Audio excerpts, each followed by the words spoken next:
द्वितीय विश्व युद्ध का आपको टाइम पीरियड याद होना चाहिए, 1939 से लेके 1945 तक ऑलमोस्ट, है ना। अमेरिका जो है वो सुपर पावर बनने जा रहा है, सोवियत संघ का विघटन होने वाला है। आपने गुटनिरपेक्षता आंदोलन बता दिया, इसका मेन मोटिव ये था कि हम किसी भी महान शक्ति के गुटों में हिस्सा नहीं लेंगे, तटस्थ रहेंगे।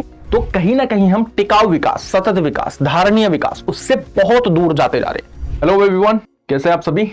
तो आज का ये जो सेशन है वो होने वाला है आपके पॉलिटिकल साइंस, राजनीतिक विज्ञान के यूपी बोर्ड के लिए जो टॉप 50 एमसीक्यूज जो आपको अभी करने चाहिए। एमसीक्यूज भी हैं इसमें, टॉप 50 क्वेश्चंस हैं बेसिकली, जिनमें एमसीक्यूज भी हैं, आपके आंसर राइटिंग वाले उत्तर लेखन के लिए कुछ क्वेश्चंस भी हैं, जिसमें अति लघुत्तरित क्वेश्चन भी हैं, दीर्घ लघुत्तरित क्वेश्चन भी है, लघुत्तरित क्वेश्चन भी है।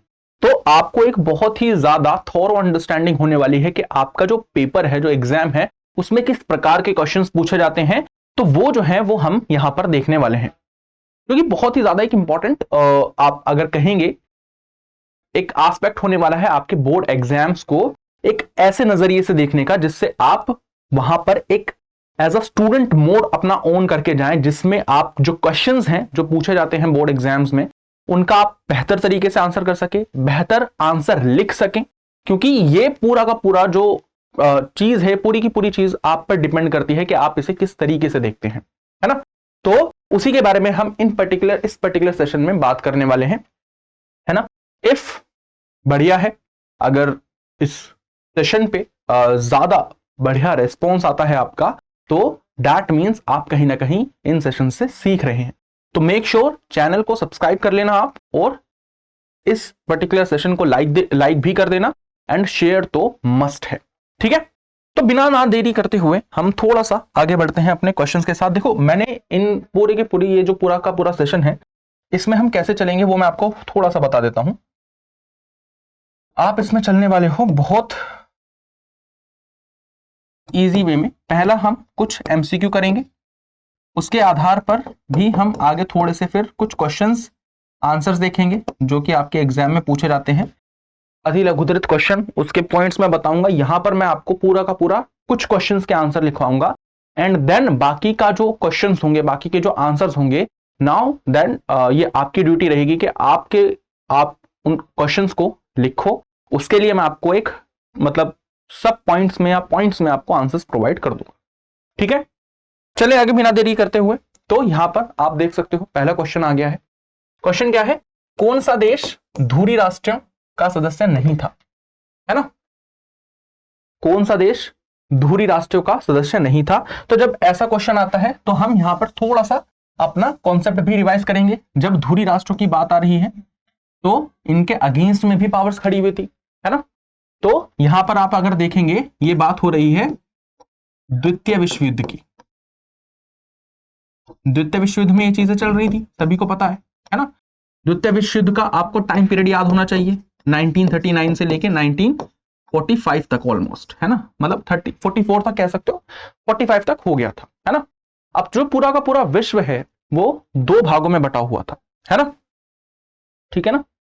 तो एक तरफ धुरी राष्ट्र थे, एक तरफ दूसरे खेमे के देश थे जो कि आपका कहीं ना कहीं वॉर में लीन थे। अब देखोगे ना, आप अगर इस पर्टिकुलरली द्वितीय विश्व युद्ध में देखोगे, अमेरिका और सोवियत संघ एक ही खेमे में थे जो धुरी राष्ट्रों के खिलाफ जो है वो लड़ रहे थे।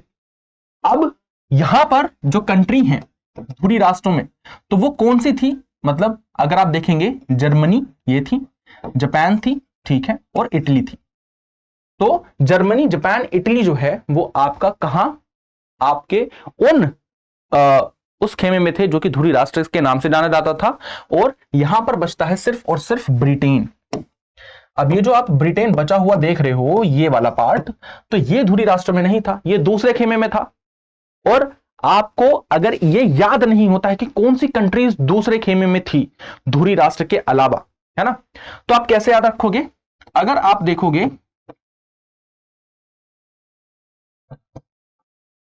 संयुक्त राष्ट्र संघ को, है ना, 1945 में इसकी स्थापना होती है। इसमें कुछ आपके क्या है, आपके स्थायी सदस्य हैं, है ना। कई बार बता चुका हूं, अपनी वन शॉट में भी बता चुका हूं, बट आपको क्या करना है, याद रखना है, यहां पर कौन से हैं इसके, पहले हैं आपका ब्रिटेन, ठीक है, दूसरा है आपका चाइना भी है, ठीक है, तीसरा है अमेरिका, चौथा है सोवियत संघ नहीं कहेंगे, रूस कहेंगे, और पांचवा है फ्रांस। ये 5 सदस्य हैं। तो जो दूसरा खेमा था, धुरी राष्ट्र से अलग जो खेमा था, उनमें ये 5 सदस्य आपको देखने को मिलेंगे। तो एक जगह पर आपको देखने को मिल रहे हैं धुरी राष्ट्रों में जर्मनी, जापान, इटली, और दूसरे खेमे में जो था ब्रिटेन था, फ्रांस था, अमेरिका था, रूस था, चाइना जो कि बाद में एंटर हुआ था, अमेरिका भी बाद में एंटर हुआ था, है ना, ये थे, ठीक है ना। तो अगर आपको दूसरे खेमे के देश याद नहीं होते हैं तो आप इससे याद रख सकते हैं, जो स्थायी सदस्यता यूनो में जो है वही कंट्रीज जो है आपकी कहीं ना कहीं मौजूद थी दूसरे खेमे में, ठीक है। आई होप इतना समझ में आ गया होगा। नेक्स्ट क्वेश्चन पे चलते हैं, ज्यादा देरी ना करते हुए। अगेन वही चीज है, ये थोड़ा सा इसका कॉन्टेक्स्ट भी दूंगा मैं इस वाले क्वेश्चन का, क्योंकि बहुत ही ज्यादा इंपॉर्टेंट क्वेश्चन है। हिरोशिमा और नागासाकी, हिरोशिमा और नागासाकी किस देश में जो है वो स्थित है? आप सभी को पता होगा जो सेकेंड वर्ल्ड वॉर था, है ना, वो आराम से एंड हो जाता, बट उसे आराम से एंड नहीं करने वाला था अमेरिका, क्योंकि युद्ध विराम लग चुका था। बट अमेरिका ने अपनी पावर को जताने के लिए पूरे विश्व को कि मैं जो हूं वो ही विश्व का सबसे शक्तिशाली देश है, हिरोशिमा और नागासाकी जो कि क्या थे, जापान के शहर थे, इन पर आक्रमण करा। कौन सा? परमाणु आक्रमण।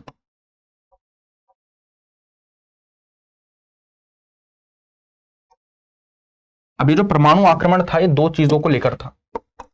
परमाणु आक्रमण, इसमें 2 तरह के बॉम्ब, पहला था लिटिल बॉय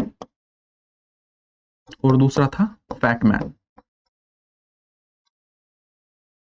छोटा बच्चा मोटा आदमी। ये 2 बमों के नाम थे जो कि न्यूक्लियर बॉम्ब थे। उनको तैनात कर दिया जाता, तैनात क्या मतलब, गिरा दिया जाता है हिरोशिमा नागासाकी की, और पूरी की पूरी विश्व व्यवस्था में ये एक ऐसा इवेंट माना जाता है जिसने जापान के इन 2 शहरों की काया पलट कर दी। आज भी अगर आप देखेंगे यहां पर जो मतलब संतान जो भी पैदा होती है ना, उसमें जो इनकी आने वाली जनरेशन हुई वो देखेंगे अपाहिज या अपंग पैदा हुई, क्योंकि ये न्यूक्लियर वॉर बहुत खतरनाक होते हैं। आपकी आने वाली पीढ़ी भी तहस नहस हो जाती है। आज भी कहीं ना कहीं रेडिएशंस जो हैं देखने को मिलती है ना। तो ये जो चीज है ना, ये एक्चुअली बहुत ही ज्यादा प्रॉब्लमैटिक होती है। अब अमेरिका ने ये चीज दिखा दिया, बट इससे ह्यूमन लॉस जो हुआ आने वाली पीढ़ी को जापान की बहुत ही ज्यादा था, मतलब बहुत ही ज्यादा था, है ना। तो जापान पे गिरा गया था ये, ठीक है। और ऊपर ग्रेट ब्रिटेन, संयुक्त राज्य अमेरिका, इटली, इनसे अलग अगर आपको एक क्वेश्चन पूछना हो तो आप देखेंगे क्या, एक स्वेज नहर वाला के मामला था ना, स्वेज मामला, जिसमें ग्रेट ब्रिटेन ने अपना आधिपत्य जताया था। स्वेज मामला, स्वेज कनाल के आधार पर अपना आधिपत्य जमाया था, क्योंकि स्वेज कनाल एक ऐसा रूट देता था ट्रेड करने के लिए जो कि बहुत ही ज्यादा जल्दी पहुंचा देता था, बहुत ही जल्दी आपको यूरोप को कनेक्ट कर देता था, किससे? एशिया से। एक वो वाला भी मामला था। अब आपसे मेरा ये क्वेश्चन है कि ये जो स्वेज मामला था उसकी डेट क्या है, किस वर्ष में आया था, ये आपको बताना है, ठीक है। ये आपका एक बहुत ही ज्यादा इंपॉर्टेंट जो अगर मैं कहूं मैटर है वो है, ठीक है। तो this is one of the important चीज जो कि आपको याद रखनी है।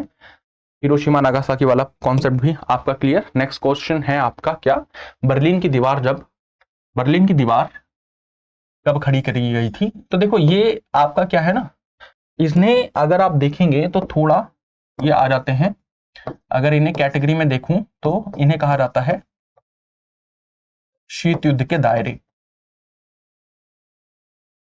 शीत युद्ध के दायरे से क्या अभिप्राय है कि ये जो टाइम पीरियड था आपका 1939 से लेके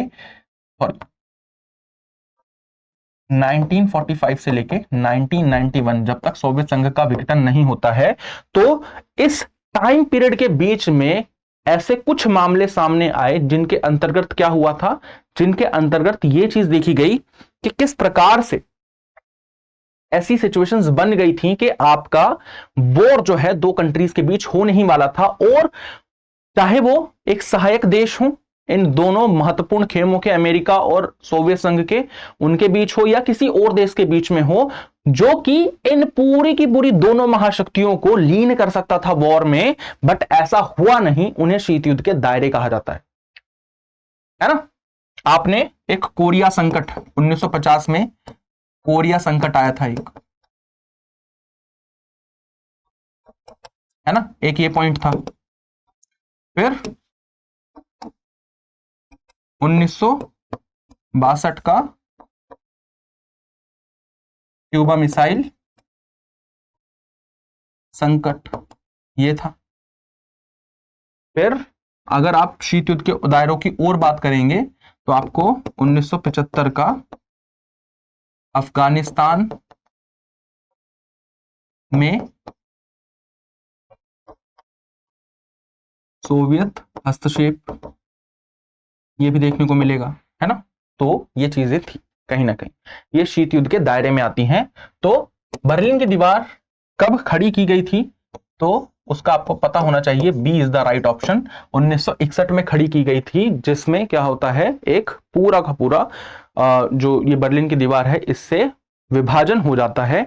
और कहीं ना कहीं जब शीत युद्ध अपने चरम सीमा पर पहुंच गया था 1989 के करीब में, है ना, जब दिख गया था कि सोवियत अर्थव्यवस्था जो है वो अच्छे से काम नहीं कर पा रही है, एंड शॉक थेरेपी के आने से सोवियत संघ जो है वो अब अपने आप को बदल रहा है पूंजीवादी अर्थव्यवस्था में। पेरेस्ट्रोइका, ग्लासनोस्ट जैसी नीति मिखाइल गोर्बाचेव के द्वारा लागू कर दी गई है, तो अब प्रॉब्लम्स ज्यादा बढ़ेंगी। तो अभी जो प्रॉब्लम्स ज्यादा बढ़ रही थी, है ना, इससे क्या आ रहा था समझ में कि अमेरिका जो है वो सुपर पावर बनने जा रहा है, सोवियत संघ का विघटन होने वाला है। तो इसी वजह से एंड में अगर आप देखेंगे बर्लिन की दीवार 1961 में खड़ी हुई, 1989 में, ये डेट भी याद रखेंगे आप इसको, दीवार का टूटना, तोड़ दिया जाता है बर्लिन की दीवार को, ठीक है। ये आप याद रखेंगे, बहुत ही ज्यादा इंपॉर्टेंट चीज है ये जो आपको याद रखनी है, ठीक है। तो that becomes an important part as well. चलेंगे आगे, नेक्स्ट क्वेश्चन, शॉक थेरेपी। अभी हमने बात करी थी थोड़ी सी, तो अब शॉक थेरेपी को थोड़ा सा डायरेक्टली देख लेते हैं क्या है। जब हम शॉक थेरेपी के बारे में बात करते हैं तो you will get to know कि जो शॉक थेरेपी है वो किस चीज को के ऊपर बात करती है। थोड़ा ऑप्शन देखो, जब आप ऑप्शन देखोगे तो आपको थोड़ा पता लगेगा। आघात पहुंचाकर उपचार करना, उपचार करके आघात पहुंचाना, निजीकरण को बढ़ावा देना, या निजीकरण का विरोध करना। देखो मैं आपको एक चीज बताता हूं, एक एलिमिनेशन टेक्निक की तरह समझ लो इसको।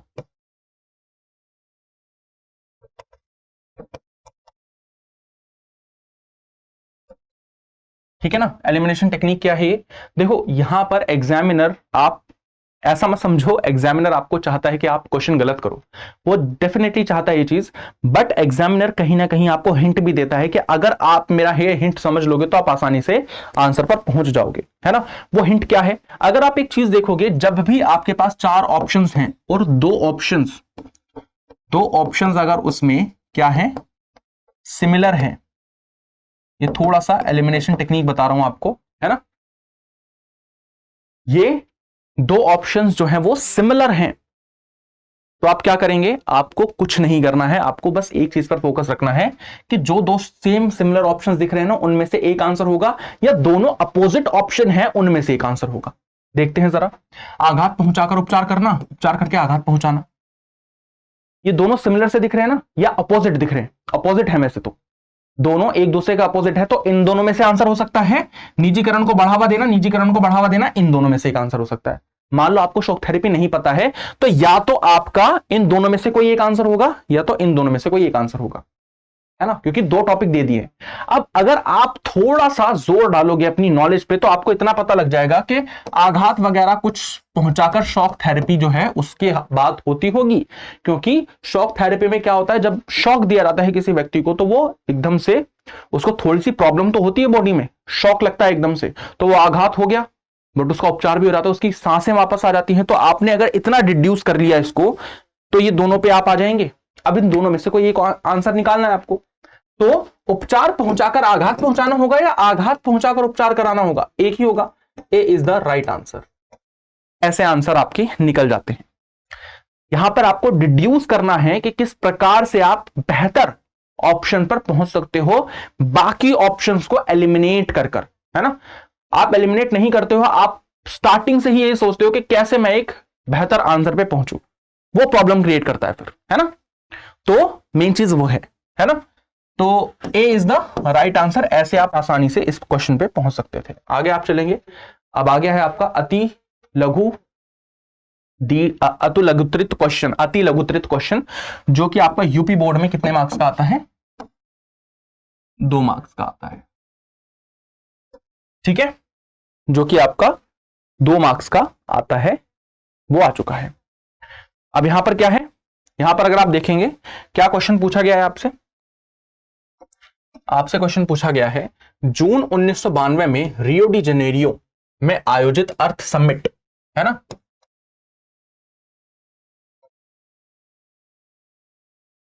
इंग्लिश में लिख रहा हूं ताकि इंग्लिश वाले बच्चों को समझ में आ जाए। अर्थ समिट के कोई दो परिणाम को सुलझाइए।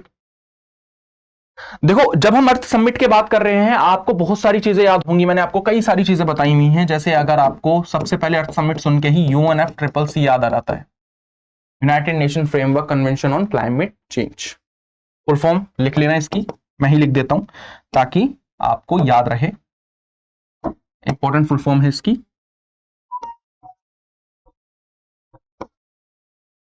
यूनाइटेड नेशन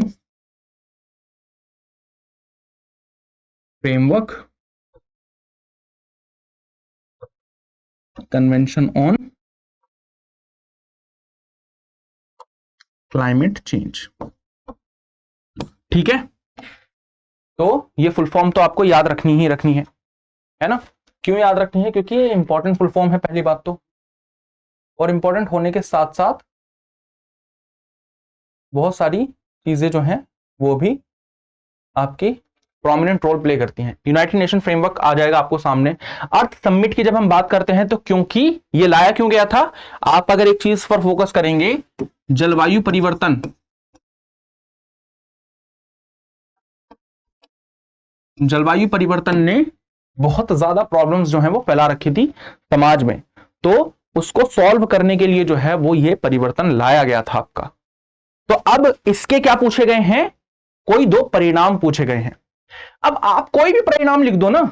परिणाम कैसे हो सकते हैं? अगर मैं आपसे देखूं तो एक परिणाम तो इसका ये था कि क्योटो प्रोटोकॉल भी आया था भाई इससे, तो है ना। क्योटो प्रोटोकॉल एक ये था, है ना। और एक कॉन्सेप्ट मैंने आपको और बताया था, सीबीडीआर।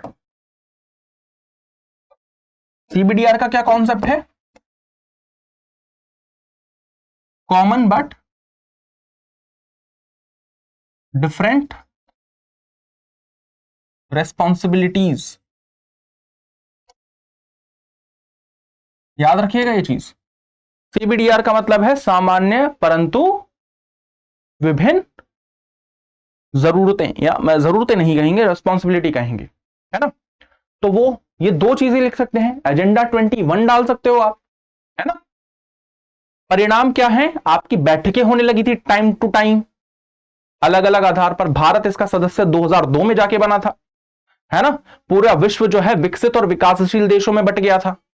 टेक्नोलॉजिकल डेवलपमेंट, या अगर मैं बात करूं आपको, मैं कितने सारे एग्जांपल दे रहा हूं आपको। यहां पर आप डाल सकते हैं तकनीकी स्थानांतरण। अब ये तकनीकी स्थानांतरण किस आधार पर है? यहां पर अगर आप देखेंगे, ये जो तकनीकी स्थानांतरण है वो दो आधार पर है। विकसित देशों से, है ना, विकासशील देशों पर।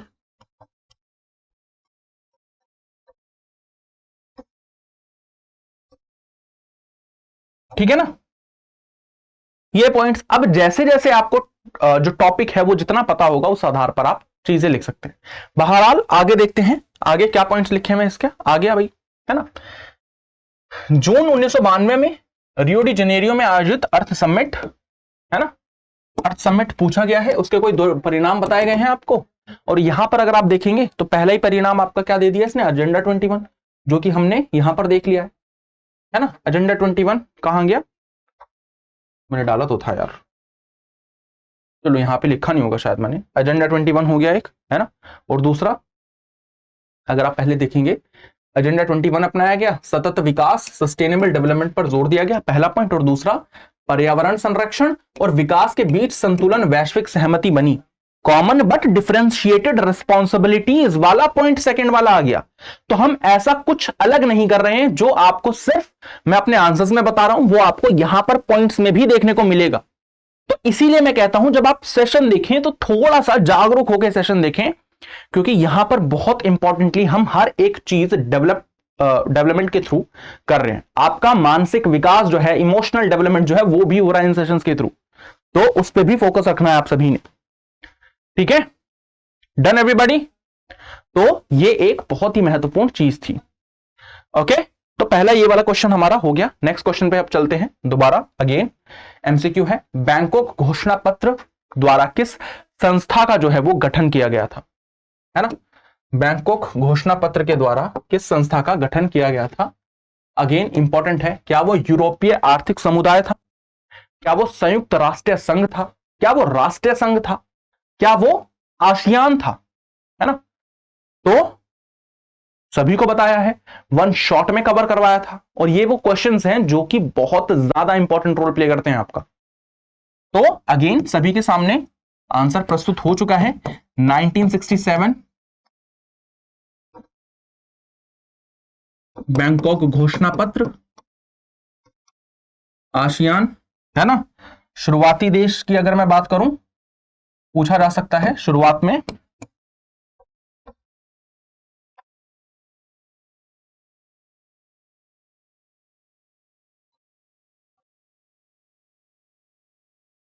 शुरुआती देश जो थे वो 5 थे, है ना। 5 देश थे शुरुआती देश। कौन कौन से थे भाई, थाईलैंड थे, मलेशिया था, फिलीपींस था, इंडोनेशिया था, है ना।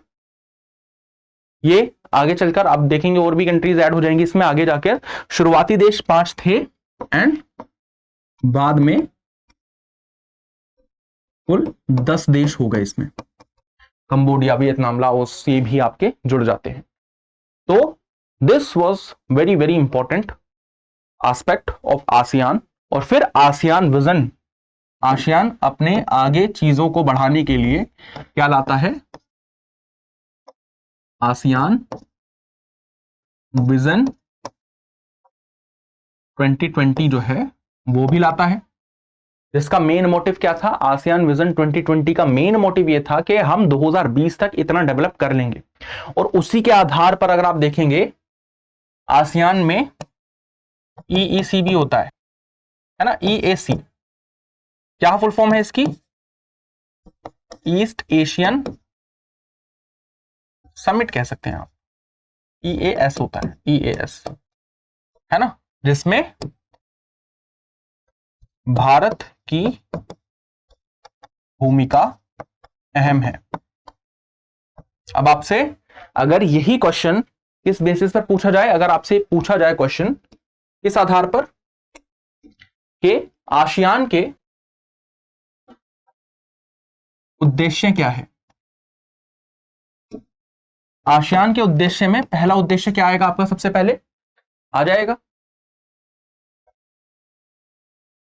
साझा व्यापार, जो कि क्या है, मुक्त है, वो समझौता हो गया, ठीक है। दूसरा क्या है, साझी राजनैतिक स्थिरता, शांति, बहाली। ये कुछ ऐसे पॉइंट्स हैं जो कि आप यूनिवर्सल हैं, जो कि आप किसी भी ऑर्गेनाइजेशन के लिए यूज कर सकते हैं। तो ये सारे पॉइंट्स जो हैं वो यहां पर यूज होते हैं। आगे चलेंगे बिना देरी करते हुए। तो यहां पर आप क्या देखेंगे, यहां पर आप देखते हैं गांधी जी की हत्या किस स्थान पर की गई थी, ये थोड़ा क्वेश्चन क्लीशे है ना, अब शायद नहीं पूछा जाता है, बट मैंने डाल इसलिए दिया है क्योंकि एक थीम है गांधी जी थीम है हिस्ट्री में भी और यहां पर भी पॉलिटिकल साइंस में भी। कभी कभी उनके आइडियोलॉजीज के बेसिस पर सवाल पूछे जाते हैं और उनके जीवन स्थान पर भी सवाल आ जाते हैं, जीवन स्थान, मरण स्थान। तो जाहिर सी बात है कि जो है वो दिल्ली है ना, इतना ज्यादा इसमें सोचना नहीं है। बट हाँ, अगर इनके जन्म स्थान की बात करें तो गुजरात, पोरबंदर। ठीक है, आगे चलेंगे। ऑपरेशन फ्लड किस क्षेत्र से संबंधित था? ऑपरेशन फ्लड है ना। तो यहां पर मैंने आपको बताया था, मैंने आपको 2-3 चीजों के बारे में बताया है। जैसे फर्स्ट होता है एक है ग्रीन रेवोल्यूशन, हरित क्रांति। अब हरित क्रांति ही नहीं होती है, और भी चीजें होती हैं। श्वेत क्रांति भी होती है ना, लाल क्रांति भी होती है, पीली क्रांति भी होती है, नीली क्रांति भी होती है। नीली क्रांति जैसे अगर मैं बात करूं, जो आपकी अगर हम बात करें जो नीली क्रांति है, शायद आपको ये दिख नहीं रहा होगा, बट मैं नीली क्रांति जो है वो किस चीज के लिए है? मत्स्य उद्योग के लिए है, मछली पालन के लिए है। ठीक है ना। वहीं अगर मैं ऑपरेशन फ्लड की बात करूं तो वो किसके लिए होता है? ऑपरेशन फ्लड होगा आपका डेयरी उद्योग के लिए। और इसमें जो महत्वपूर्ण भूमिका जो निभाई थी वो किन्होंने निभाई थी? वर्गीस कुरियन। ऑपरेशन फ्लड में गुजरात के आणंद जिले में इंपॉर्टेंट ऑपरेशन फ्लड जो है, आप कह सकते हैं लॉन्च किया गया। अमूल का आपने नाम सुना होगा, तो वो ही इसका मेन एक तरह से एम्बेसडर, ब्रांड एम्बेसडर आप कह सकते हो, वो था। ठीक है ना। तो ये चीज आपको याद रखनी है, इंपॉर्टेंट है। आगे चलेंगे आप। नेक्स्ट अगेन एक और क्वेश्चन आ गया है ना, ये तो वही क्वेश्चन आ गया दोबारा है। छोड़ो। आगे चलेंगे तो यहां पर बहुत ज्यादा इंपॉर्टेंट क्वेश्चन, बॉम्बे प्लान का क्या उद्देश्य था? जब हम बॉम्बे प्लान की बात करते हैं तो आप सभी को डेट पता होनी चाहिए भाई। डेट क्या थी बॉम्बे प्लान की? 1944 है ना। भारत का राजनीतिक विकास करना ना, है ना। बॉम्बे प्लान अगर आप देखेंगे, मैं इतना हिंट दे सकता हूं इसमें, और उस हिंट से ही आपका सारा क्वेश्चन जो है वो हो जाना चाहिए। बॉम्बे प्लान जो था उसमें उद्योगपतियों की महत्वपूर्ण भूमिका जो है वो देखने को मिलती है। अब इसमें उद्योगपति अगर देखेंगे, राजनीतिक विकास पे ध्यान देंगे? नहीं। सांस्कृतिक विकास पे? नहीं। आर्थिक विकास पे? नहीं। सर्वांगीण विकास पे? बताओ।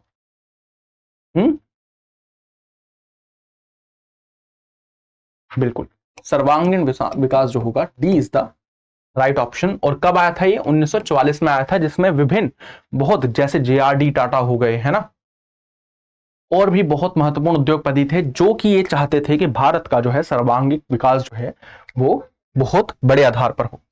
आगे आप चलेंगे, यहां पर है इंपॉर्टेंट क्वेश्चन आपका सामने, जो कि क्या बात कर रहा है कि, एक सेकेंड, यहां पर अगर आप देखेंगे 1975 ईस्वी में आपातकाल घोषणा के समय भारत का प्रधानमंत्री कौन था? जयप्रकाश नारायण, इंदिरा गांधी, लाल बहादुर शास्त्री या मोरारजी देसाई? देखो, मैं आपको एक चीज बताता हूं, ये जो आपातकाल लगाया गया था, मैंने ये जो वन शॉट कराई है आपकी, है ना, सेकंड बुक की, उसमें आप देखेंगे ये जो आपका आपातकाल था, राष्ट्रीय आपातकाल था ये, और ये कराया गया था इंदिरा गांधी जी के द्वारा अपनी सत्ता को बनाए रखने हेतु। इसीलिए जब आप परिणाम में पूछते हैं या आप ये पूछते हैं क्या वाकई हमें उस समय आपातकाल की जरूरत थी, तो ज्यादातर ऑप्शंस जो आपके पास रहते हैं उसमें ये आता है कि आपातकाल की जरूरत नहीं थी, क्योंकि ऐसी कोई सिचुएशन ही नहीं बनी थी कि हम आपातकाल को लागू करें। बट वो लागू हुआ क्यों? रीजन, क्योंकि यहां पर हमें अपनी सत्ता को बहाल करना था, इंदिरा गांधी यही चाहती थी। क्योंकि अगर आप देखेंगे जो 1971 में जो इलेक्शन हुआ था उसे निरस्त करने की बात हुई थी इलाहाबाद हाईकोर्ट के द्वारा, जगमोहन सिन्हा के द्वारा, है ना। तो जब 12 जून को वो जजमेंट आता है तो इंदिरा गांधी थोड़ी सी क्या हो जाती हैं, थोड़ी सी ज्यादा सिक्योर खेलने लगती हैं, और वो चाहती हैं कि उनकी जो सत्ता है वो किसी भी आधार पर छिन ना जाए, और वो उनको एक बैकडोर चैनल दिखता है आपातकाल की घोषणा अंडर आर्टिकल 352। सभी को ये पता होना चाहिए डेट आपातकाल की। तो इलाहाबाद हाई कोर्ट का जो जजमेंट आया था,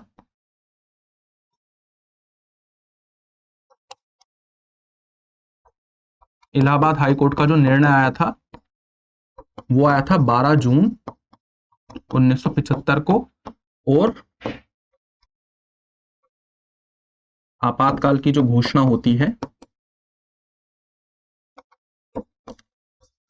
25 जून 1975 को आपातकाल की घोषणा हो जाती है। एंड देन जब आपातकाल लगा उसके बाद जब दोबारा इलेक्शन हुए तब दिखता है कि इंदिरा गांधी जीतती नहीं है। क्यों नहीं जीतती हैं? क्योंकि इन्हें मिलती हैं सिर्फ 154 सीटें, है ना। सबसे ज्यादा सीटें किसको मिली? मोरारजी देसाई वाले गठबंधन को लगभग 330 सीटें प्राप्त हुई। और ये कहीं ना कहीं एक कौन सी सरकार का गठबंधन था? जनता सरकार का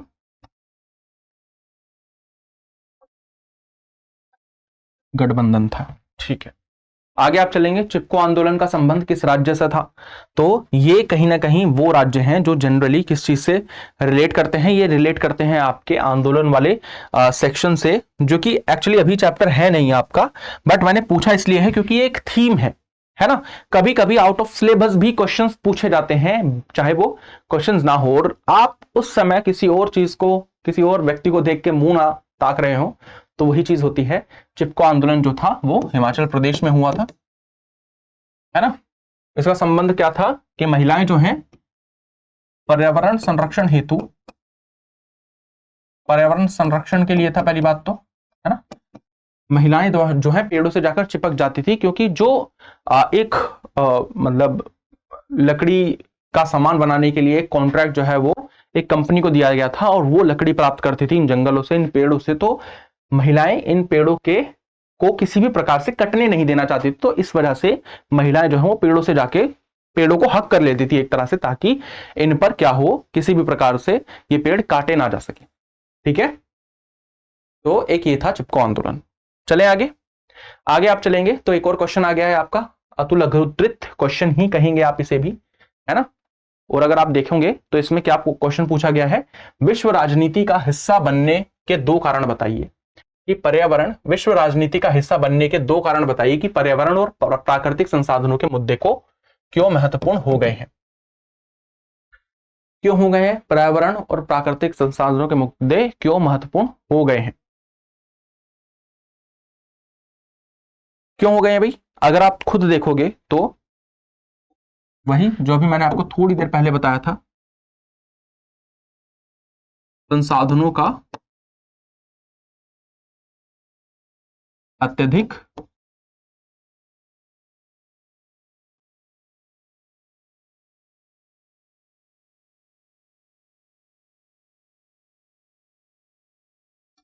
संसाधनों का अत्यधिक दोहन हो रहा है, पहली बात तो, है ना।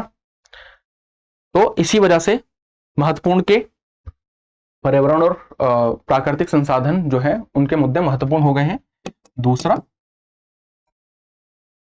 जलवायु परिवर्तन।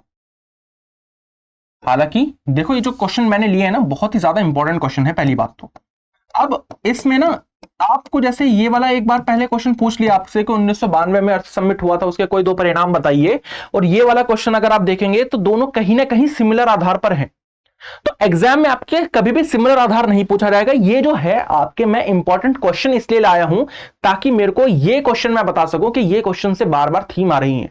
और ये अगर आप देखेंगे ना, ये भाई रात भर जाग कर ना मैंने एक चीज देखी है, ये जो सारे पीवाईक्यूज मैं आपको करा रहा हूं ना, ये सारे पीवाईक्यूज ही आप समझ लो जो पहले पूछे गए हैं और अब भी पूछे जाने की प्रोबेबिलिटी बहुत ज्यादा है। तो इसीलिए मैं कह रहा हूं ये वाला सेशन जरूर से जरूर देख के जाना, है ना। तो यहां पर प्राकृतिक और पर्यावरण के संसाधनों के दो मुद्दे जो हैं वो आपके सामने आ जाते हैं, और यहां से बार बार जब क्वेश्चंस आ रहे हैं तो आपको उसी का ध्यान रखना है। आगे चलेंगे, इसका आंसर अगर आप देखेंगे, पर्यावरण की समस्या, जलवायु परिवर्तन बता दिया मैंने आपको, वैश्विक स्तर पर सभी देशों को प्रभावित करती है, और दूसरा प्राकृतिक संसाधनों की कमी ने देशों के बीच सहयोग और टकराव दोनों को बढ़ा दिया है। दैट मीन्स यहां पर क्या हो रहा है, जो आपके अगर मैं बोलूं जो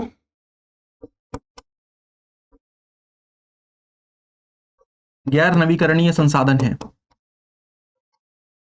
कौन से होते हैं गैर नवीकरणीय संसाधन, अगर मैं उसमें बात कर लूं नॉन रिन्यूएबल सोर्सेस कौन से होते हैं, पेट्रोलियम है, कोल है ना। तो जब आप इनका ज्यादा उपयोग करते हैं तो आने वाली जो पीढ़ी है उनको ये प्राप्त नहीं होंगे, और आने वाली पीढ़ी को जब ये प्राप्त नहीं होंगे तो वहां पर शॉर्टेज ज्यादा देखने को मिलेगी, और हम आने वाली पीढ़ी का विकास जो है वो खराब कर रहे हैं। तो कहीं ना कहीं हम टिकाऊ विकास, सतत विकास, धारणीय विकास, उससे बहुत दूर जाते जा रहे हैं। तो विश्व राजनीति का हिस्सा बनने के दो महत्वपूर्ण कारण ये आपके सामने आ गए। नेक्स्ट क्वेश्चन जो कि थोड़ा टफ क्वेश्चन है, बट हम देखेंगे कैसे आप सॉल्व कर सकते हैं इसे। निम्नलिखित घटनाओं का कालानुक्रमिक क्रम में व्यवस्थित करना है। भारत रूस सामरिक समझौता, सोवियत संघ का अफगानिस्तान पर आक्रमण, सोवियत संघ का विघटन, या रूस में समाजवादी क्रांति। धीरे से देखेंगे, एक ही बार में आपका आंसर आपके सामने आ जाएगा। सबसे पहले अगर मैं टाइम पीरियड की बात करूं, 1917 में रूस की समाजवादी क्रांति होती है, जैसे बोल्शेविक रेवोल्यूशन भी कहते हैं, व्लादिमीर लेनिन के द्वारा। एक ही ऑप्शन है जो सबसे पहले आपका थर्ड ऑप्शन है, जो कि फोर्थ सबसे पहले आ रहा है, तो सी आपका सही उत्तर हो जाएगा। ये बहुत इजी क्वेश्चन है। वो कहते हैं ना, the harder they look the easier they fall. जितना वो मुश्किल दिखेंगे ना उतनी ही आसानी से वो सॉल्व होंगे। आपको बस ये पता होना चाहिए था, आपका आंसर आपके सामने। दूसरा क्या है, दूसरा यहां पर देख सकते हो, सोवियत संघ का अफगानिस्तान पर आक्रमण 1975 या 9 आप कह सकते हैं, उस टाइम पीरियड में था। मैं एक अंदाजा ले रहा हूं, है ना, मैं डेट्स इतनी ज्यादा याद नहीं रख पाता हूं। रीजन क्या है, क्योंकि मैं ट्रेंड्स याद रखता हूं ज्यादा। फिर आप देखेंगे सोवियत संघ का विघटन 1991 में होता है, और क्योंकि सोवियत संघ अब टूट चुका है तो अब भारत जो सामरिक समझौता है वो रूस के साथ करेगा, तो ये बाद में आया। That means C is the right answer. बहुत ही इजी क्वेश्चन था ये। आगे जब आप चलोगे तो यहां पर आपको देखने को मिलेगा, स्वतंत्रता के तुरंत बाद भारत की नियोजित विकास के लिए किसका गठन किया गया था। बहुत ही बेहतरीन तकड़ा क्वेश्चन मैं कहूंगा इसको, है ना। अगर आप देखते हो किसका विकास किया गया होगा, तो एक ही था, एक ही ऑर्गेनाइजेशन था जो कि सामने आया था 1950 में, योजना आयोग, ठीक है ना, इंग्लिश में प्लानिंग कमीशन, ठीक है भाई, ठीक है। और इसके जो चेयरमैन होते हैं वो कौन है, वो कौन होते थे, प्रधानमंत्री, है ना। और इसी योजना आयोग के आधार पर क्या होता था भाई, इसी योजना आयोग के आधार पर जो है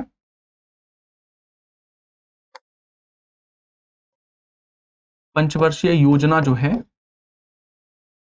उसको लागू किया जाता है।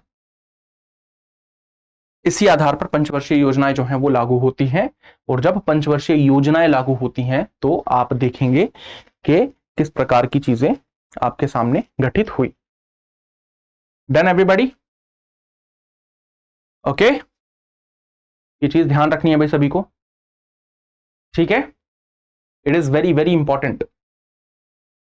चलें आगे। तो वो चीज है पंचवर्षीय योजना, पहली पंचवर्षीय योजना 1951 से 1956 तक चली, और क्योंकि ये एक, इसका जो गठन है वो किस आधार पर किया जाता है, वित्तीय वर्ष के आधार पर। तो वित्तीय वर्ष बहुत ही ज्यादा इंपॉर्टेंट रोल प्ले करता है। आगे चलेंगे आप। यहां पर अगर आप देखेंगे तो मैंने आपको पहले ऐसे क्वेश्चंस करा रखे हैं। निम्नलिखित में से किस रियासत ने प्रारंभ में भारतीय संघ में शामिल होने का विरोध किया था? देखो, आपको कुछ नाम मैंने गिना रखे हैं, उन्हीं नामों के आधार पर आपको ऑप्शन एलिमिनेट करने हैं। क्या उस नाम में बड़ौदा था? नहीं था। मैसूर था? नहीं था। ग्वालियर था? नहीं था। हैदराबाद था। हैदराबाद। 3-4 पॉइंट याद रखेंगे आंसर लिखने के लिए। निजाम, रजाकार, स्टैंड स्टिल अग्रीमेंट। 3 चीजें याद रखनी है। इसी आधार पर एक आप अच्छा आसान अति लघुत्तरित क्वेश्चन जो है वो सॉल्व कर सकते हैं, है ना। अब अगर मैं इसमें और नाम बता दूं आपको कि और कौन कौन से नाम थे जिनका विरोध मतलब जिनका भारत में विलय करने पर जो है विरोध जिन्होंने जताया था, उसमें अगर आप देखेंगे तो आपका जूनागढ़ था पहला, ठीक है। दूसरा क्या था? हैदराबाद तो हो ही गया। तीसरा था आपका जम्मू कश्मीर, एक त्रावणकोर था, मणिपुर था, बोधचंद्र, त्रावणकोर थे बोधचंद्र तो, ठीक है ना। ये कुछ ऐसे रजवाड़े थे जहां पे जिनको विलय करवाने में भारत में बहुत ही ज्यादा प्रॉब्लम आ रही थी। आगे आप चलेंगे तो you will get to know क्या यहां पर आपको देखने को मिलेगा, निम्नलिखित में से कौन सा नवीकरणीय ऊर्जा के उपयोग को प्रोत्साहित करता है? नवीकरणीय ऊर्जा के उपयोग को कौन सा जो वो है क्या कहते हैं एक्ट जो है वो प्रभावित करता है? नवीकरणीय ऊर्जा होते हैं रिन्यूएबल एनर्जी सोर्सेस, है ना। तो उसके बेसिस पर आपका एक क्वेश्चन पूछा गया है। तो यहां पर जब आप ऑप्शन देखेंगे, ऑप्शन से आधी चीजें जो है वो आपको क्लियर हो जाती हैं कि ऑप्शन जो बोल रहा है ना उस आधार पे भी आप देख सकते हैं।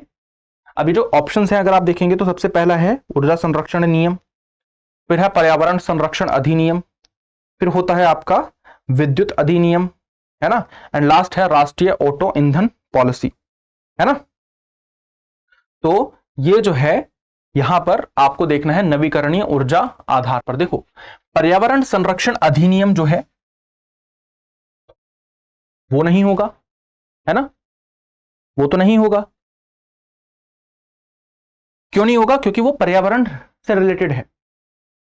सेम नीचे अगर आप आएंगे विद्युत अधिनियम, ये कैसे हो सकता है भाई? इलेक्ट्रिसिटी प्रोड्यूस नहीं कर रही हैं हम, है ना, we are talking about energy. राष्ट्रीय ऑटो ईंधन पॉलिसी जो है वो आपकी थोड़ी ज्यादा स्पेसिफिक हो जाती है ऑटो ईंधन से। जो एक बचता है वो बचता है आपका ऊर्जा संरक्षण अधिनियम, क्योंकि हमें एनर्जी को सेव करना है ना। अब बहुत से बच्चे पता है क्या करेंगे, बहुत से बच्चे इसमें कंफ्यूज हो जाएंगे क्योंकि सारे के सारे ऑप्शंस जो है वो सिमिलर दिख रहे हैं, है ना, दिख रहे हैं ना सिमिलर। बट आपको क्या करना है, आपको 2-3 चीजों पर अभी भी फोकस करना है। फोकस क्या है हुआ आपका, जब मैंने आपको अभी बताया है कि ऐसे क्वेश्चंस में आप इंटेलिजेंस गेसिंग लगाएंगे तो वो बहुत ही ज्यादा बेहतर होगा। और इस इंटेलिजेंस गेसिंग में आपको क्या देखने को मिलेगा? ऊर्जा संरक्षण अधिनियम, ऊर्जा संरक्षण अधिनियम। अब इंटेलिजेंस गेसिंग कैसे लगेगी? यहां पर 2 ऑप्शन ऐसे दिख रहे हैं जो कि कहीं ना कहीं सिमिलर साउंड हो रहे हैं, बट उनमें से आपको बेस्ट ऑप्शन चुनना पड़ेगा। और 2 ऑप्शन कौन से हैं? वो सिर्फ शुरुआत के 2 हैं, क्योंकि दोनों संरक्षण की बात कर रहे हैं। एक ऊर्जा संरक्षण की बात कर रहा है तो दूसरा पर्यावरण संरक्षण की बात कर रहा है। तो ऊर्जा संरक्षण अधिनियम जो होगा वो आपका आंसर हो जाएगा, क्योंकि यहां पर भी हम ऊर्जा की बात कर रहे हैं ना कि पर्यावरण की। चलेंगे आगे। अब ये है असर्शन और रीजनिंग वाले क्वेश्चन के आपका दोनों कथन सही है और क्या दूसरा कथन पहले कथन को एक्सप्लेन करता है या नहीं करता है, या एक सही है एक गलत है, या दूसरा सही है पहला गलत है। ऐसा कुछ के ये ऑप्शंस बनते हैं आपके, है ना। तो जब हम इस पर्टिकुलरली क्वेश्चन को देखेंगे तो यहां पर आपको बहुत सारी चीजें देखने को मिलती हैं। क्या है जरा देखते हैं, है ना। तो यहां पर अगर आप देखेंगे अभी कथन क्या बोल रहा है? चौथे आम चुनाव से पहले आवश्यक वस्तुओं की कीमतों में वृद्धि, आवश्यक वस्तुओं की कीमतों में वृद्धि, ठीक है, खाद्य संकट और बढ़ती बेरोजगारी के कारण लोगों ने विरोध प्रदर्शन जो है वो शुरू किया है ना? क्या किया है भाई? यहां पर अगर आप देखेंगे, चौथे आम चुनाव से पहले आवश्यक वस्तुओं की कीमतों में वृद्धि हुई। चौथा आम चुनाव कब हो रहा था भाई? पहला 1952 से 57, 57 से 62, 62 से 67, 67 से के बाद ये 3 चुनाव हो गए आपके, है ना? दूसरा, तीसरा और चौथा चुनाव क्या होता है? बेरोजगारी के कारण कीमतों में वृद्धि लोगों ने, ठीक है।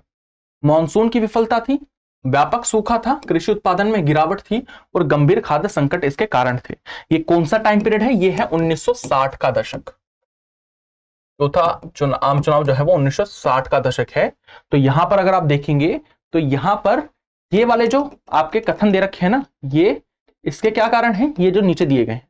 तो दैट मीन्स आपका आंसर क्या हो जाएगा? ए इज द राइट आंसर।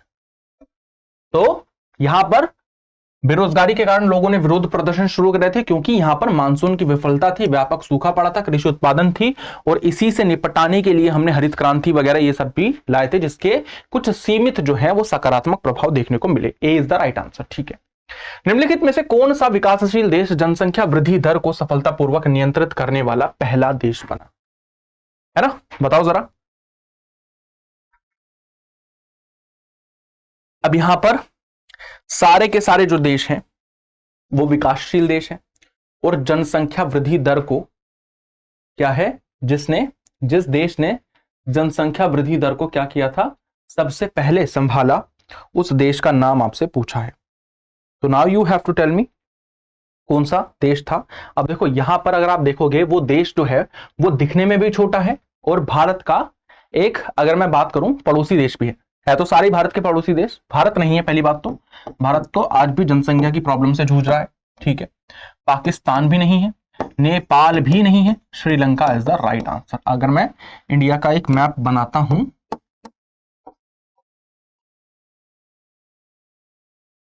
ठीक है, दैट इज कॉल्ड श्रीलंका। हाल ही में श्रीलंका में आपने देखा होगा आर्थिक संकट देखने को मिला था। लोन किससे लिया इसने? आईएमएफ से, ठीक है। रिसेंटली की मैं बात बता रहा हूं, आगे चलेंगे बिना किसी देरी के, आगे चलो, है ना, करते रहो, बस देखते रहो कैसे हो रही है। योजना आयोग को नीति आयोग में क्यों बदला गया, है ना, ये भी एक इंपॉर्टेंट पॉइंट है। क्या रीजन था भाई? योजना आयोग अगर चलता आ रहा था तो उसे चलने देते, है ना। तो योजना आयोग को नीति आयोग में क्यों बदला गया, उसके रीजंस देख लो। यह बहुत पुराना हो गया था। अब पॉइंट पता है क्या आता है, यहां पे आपको वो ऑप्शन चुनना है जो सबसे आपको सटीक लग रहा है। सटीक ऑप्शन कौन सा होगा आपके हिसाब से? सटीक ऑप्शन वो होगा जो कहीं ना कहीं एक ऐसे पर्टिकुलर चीज की बात कर रहा हो जो कि एक्चुअल में रीजन दिख रहा हो कि हां ये रीजन जरूर रहा होगा चेंज करने का। बहुत पुराना हो गया था तो भाई अगर पुराना हो गया था तो उसमें संशोधन किया जा सकता था, चेंज क्या करना था, संशोधन भी तो हो सकता था। संविधान हमारा बहुत पुराना है, आज तक हमने संविधान को नहीं बदला, हम क्या कर रहे हैं, हम चेंजेस कर रहे हैं संविधान में, नहीं वो चीज नहीं है, ठीक है। विश्लेषणात्मक जो आपकी सोच है उसको थोड़ा इंप्रूव करना है आपको। यह विकास की नई चुनौतियों का सामना करने में अप्रासंगिक हो गया था, ठीक है, ठीक है, सही लग रहा है अभी तक तो। इसको होल्ड पर रखते हैं, इस ऑप्शन को क्या करेंगे हम, होल्ड पर रखते हैं, ठीक है। यह पूरी तरह समाजवादी मॉडल पर आधारित था, ऐसा तो कुछ था ही नहीं, है ना। अगर हमारी जो अर्थव्यवस्था है वो एक्चुअली मिश्रित है ना, तो हम एक ऐसी ऑर्गेनाइजेशन क्यों लाएंगे जो कि पूरा का पूरा समाजवादी मॉडल पर आधारित हो, गलत हो जाएगा।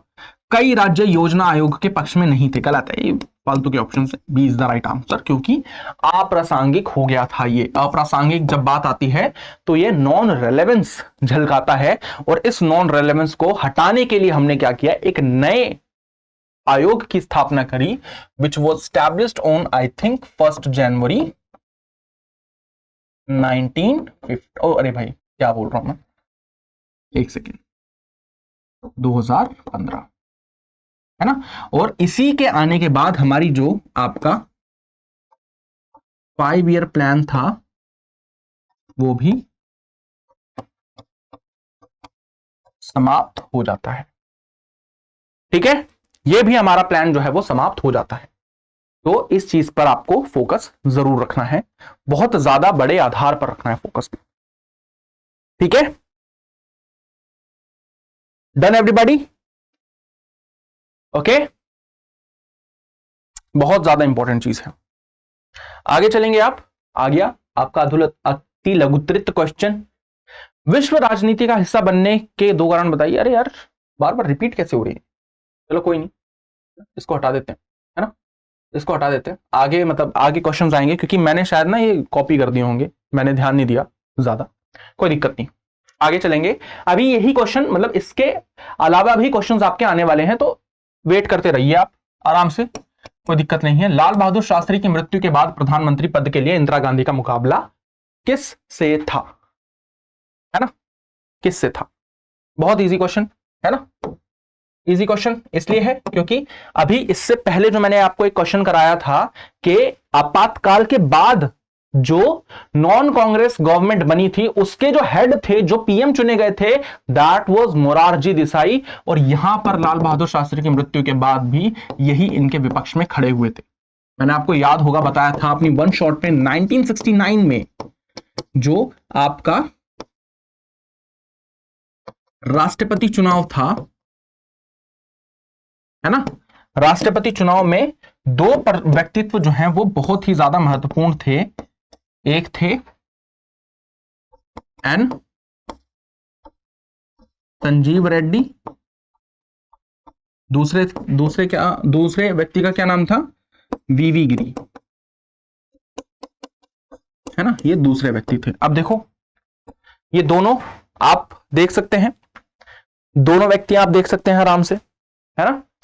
तो यहां पर अगर आप दोनों व्यक्तित्व को देखेंगे तो एक व्यक्तित्व का जो सपोर्ट है वो सिंडिकेट के नेता कर रहे थे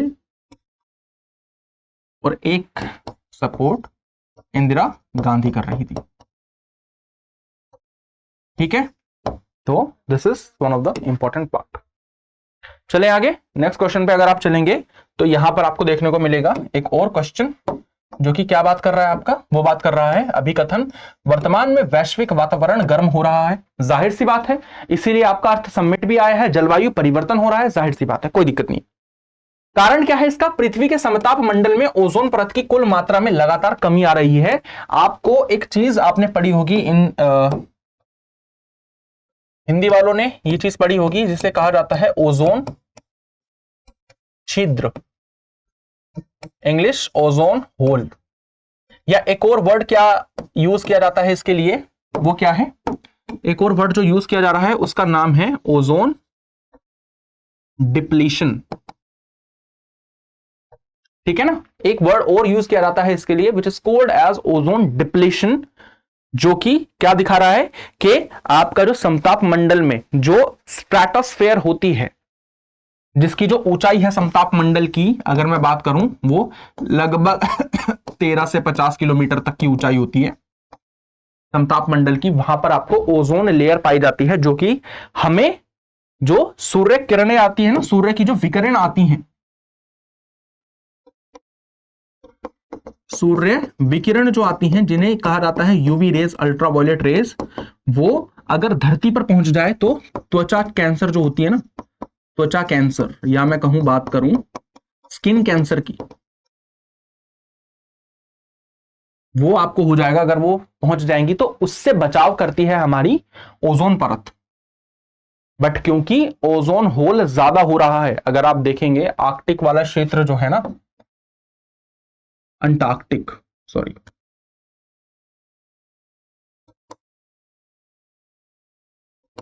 अंटार्कटिक वाला जो क्षेत्र है, अंटार्कटिक क्षेत्र में ओजोन ज्यादा डिप्लीट हो रही है।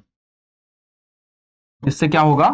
बहुत ज्यादा आने वाले टाइम में एक तो विकिरण का प्रभाव ज्यादा बढ़ने वाला है, पॉल्यूशन तो नहीं, जलवायु परिवर्तन बहुत लंबे यार बड़े आधार पर दिखने वाला है, तो ये चीजें सभी के साथ में होंगी, है ना। तो उन चीजों के बारे में ये जो है बात होती है इस पर्टिकुलर चीज से।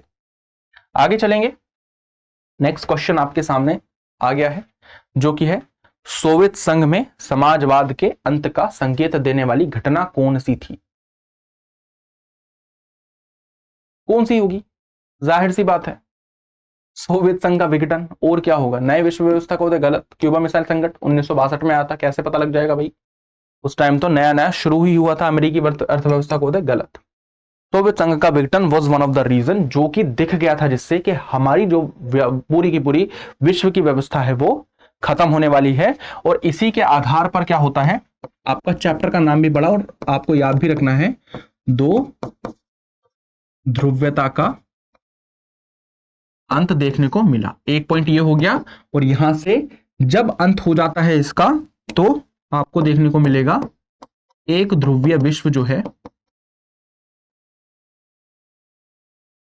एक ध्रुवीय विश्व की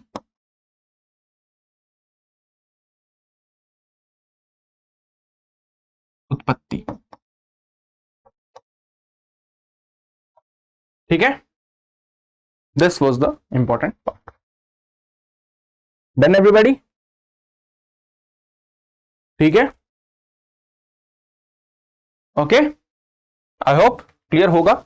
आगे चलेंगे। अब यहां पर अगर आप देखेंगे, छत्तीसगढ़ जो है वो किस राज्य से अलग होकर बना था? छत्तीसगढ़ की पहली बात तो आपको लोकेशन पता होनी चाहिए। भारत का मैप अगर आप बनाएंगे तो छत्तीसगढ़ की लोकेशन कहीं ना कहीं यहां पर है।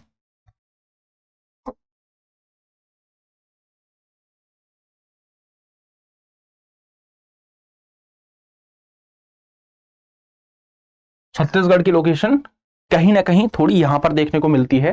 तो अब थोड़ा सा डिड्यूस करेंगे, अगर आपने सारी की सारी चीजें देख रखी होंगी, है ना, सारी की सारी चीजें अगर आपने देख रखी होंगी, तो अगर आप थोड़ा सा डिड्यूस करने वाले हैं, अगर आपको लोकेशंस पूरे मैप की अगर आपको पता है कि कौन सा राज्य कहां पर स्थित है, तो आप उससे आसानी से पता लगा सकते हैं कि क्या रहा होगा, है ना।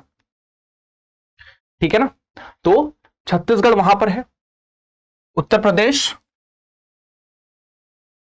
यहां पर है थोड़ा नीचे भारत में, बिहार इससे सटा हुआ है, मध्य प्रदेश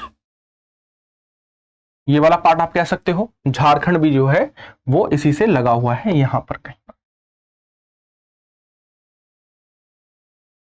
उत्तर प्रदेश और बिहार देख के आप अलग से कांटा मार दोगे, बट बच्चे पता है क्या, जिनको नॉलेज नहीं होगी वो आके ही सबसे पहले पता है क्या बोलेंगे, सर सर सर जो छत्तीसगढ़ है झारखंड के सबसे करीब है, तो दैट मींस इसी से अलग हुआ होगा। एंड जो है रॉन्ग ऑप्शन, छत्तीसगढ़ जो है वो आपको कहां देखने को मिलेगा, मध्य प्रदेश से अलग होते हुए अलग होकर जो है छत्तीसगढ़ बना है, क्योंकि मध्य प्रदेश में ये सारे एक इलाके आ जाते थे, छोटा नागपुर प्लेटू छत्तीसगढ़, है ना। इसमें एक आपको एक बहुत ही ज्यादा इंपॉर्टेंट लोकेशन देखने को मिलती है, जिसे कहा जाता है राजमहल हिल्स, है ना। डोंट वरी, ज्योग्राफी भी मैं ही पढ़ाने वाला हूं, तो उसमें आपको देखने को मिलेगा ये, है ना। तो वो चीज डन, डन एवरीबॉडी। तो ये चीज है, इंपॉर्टेंट है। आगे आप चलेंगे, ये दोबारा आ गया क्वेश्चन, दोबारा एक सेकेंड, चलिए ये रहा। अब आते हैं नेक्स्ट क्वेश्चन पे, है ना। पीडीएफ मिल जाएगी, कोई प्रॉब्लम नहीं है, कभी कभी कुछ चीजें रिपीटेड हो जाती है, बट हमें वो करनी नहीं है जब, है ना। यहां पर अगर आप देखेंगे तो यहां पर क्या क्वेश्चन पूछा हुआ है आपसे, क्वेश्चन पूछा हुआ है 1992 में संयुक्त राष्ट्र महासभा, ठीक है, द्वारा पारित प्रस्ताव में व्यक्त संयुक्त राष्ट्र सुरक्षा परिषद में संबोधित 2 शिकायतें समझाइए। 92 में संयुक्त राष्ट्र महासभा में, अब देखो मान लो आपने ये चैप्टर नहीं पढ़ा है ना, ये चैप्टर हालांकि मैंने अंतरराष्ट्रीय संगठन वाला बहुत ही ज्यादा डिटेल में करवाया है आपको वन शॉट में, बट मान लो आपको कुछ याद ही नहीं आ रहा है, आप एक जनरल माइंडसेट लगाओ, आपको कुछ बातें याद आ जाएंगी। जैसे कि हमने यहां पर बात करी थी कि 24 अक्टूबर 1945 को, थोड़ा सा अगर मैं भूमि दे दूं आपको, देखो अति लघुत्तरित क्वेश्चन का मतलब ये नहीं है कि मैं आपको उतना ही क्वेश्चन कराऊं, जैसे दो शिकायतें पूछी, 2 शिकायतें लिख के आगे बढ़ जाऊं, बट मैं आपको डिटेल में भी करा रहा हूं। संयुक्त राष्ट्र की बात हो रही है, कब आया था? 24 अक्टूबर को, 24 अक्टूबर 1945 को आया था। 30 अक्टूबर को भारत की सदस्यता, ठीक है, ये 2 डेट्स तो आपको पता ही है। और फिर इसमें अगर मैं इसके स्ट्रक्चर की बात करूं तो स्थायी सदस्यता, अस्थायी सदस्यता, ये दोनों देखने को आपको मिलती हैं। और इसमें आपको 5 और इसमें आपको 10 सदस्य देखने को मिलते हैं, है ना। अब ये जो 5 सदस्य हैं, ये जो 5 सदस्य हैं वो क्या बताते हैं? ये 5 सदस्य हैं वो हैं जो कि आपके एक तो धुरी राष्ट्रों के अगेंस्ट वाले खेमे में खड़े हुए थे, स्टार्टिंग में ही बता दिया था आपको मैंने। तो ये चीज है। अब प्रॉब्लम क्या आती है कि इन स्थायी सदस्यों के पास कौन सी पावर है, जिसे कहा जाता है वीटो पावर, है ना। अब ये जो वीटो पावर है ना, इस वीटो पावर ने बहुत सारी चीजें प्रॉब्लम में डाल दी हैं। जैसे कि अगर मैं आपको बताऊं, वीटो पावर अगर कोई एक कंट्री यूज करती है तो वो जो प्रपोजल है जो उसमें लाया गया है वो निरस्त हो जाता है। तो ये प्रॉब्लम होती है यहां पे। अब इसी प्रॉब्लम के निपटारे के लिए ही 2 शिकायतें जो हैं वो सुझाई गई होंगी। अब वो शिकायतें क्या है कि पहली, स्थायी सदस्यता को बढ़ाना या मैं कहूं तीसरी दुनिया के देशों को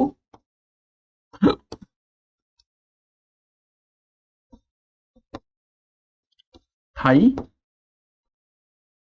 सदस्यता, इसकी बात है, बिल्कुल बात होगी इसकी, ठीक है ना। एक तो ये पॉइंट हो जाएगा। नेक्स्ट पॉइंट क्या होगा? नेक्स्ट पॉइंट क्या होगा भाई? यहां पर दूसरा पॉइंट होगा, भारत को भी इसकी सदस्य मिलनी चाहिए, है ना। और जनरली स्थायी सदस्यता की संख्या को आपको बढ़ाना है। और जो जैसे अस्थायी सदस्यता जो जिन 10 देशों की होती है उनका वोटिंग परसेंटेज थोड़ा सा बढ़ाना है। इस प्रकार के मुद्दे जो है वो सामने लाए गए होंगे। यहां पर भी वही चीज है। सुरक्षा परिषद की संरचना अलोकतांत्रिक है और यह वर्तमान विश्व शक्ति संतुलन को नहीं दर्शाती है। जाहिर सी बात है, विकासशील देशों की सुरक्षा परिषद में पर्याप्त प्रतिनिधित्व जो है वो नहीं है। इसलिए आपके बहुत सारे ऐसे ऑर्गेनाइजेशन जैसे कॉफी क्लब जो है वो बनाए गए ताकि उनको भी यहां की सदस्यता जो है वो मिल सके, है ना, कोई प्रॉब्लम ना आए, ठीक है।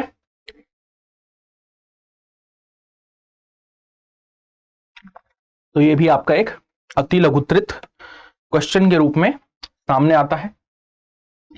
आगे आप चलेंगे, नेक्स्ट क्वेश्चन आपके सामने आएगा।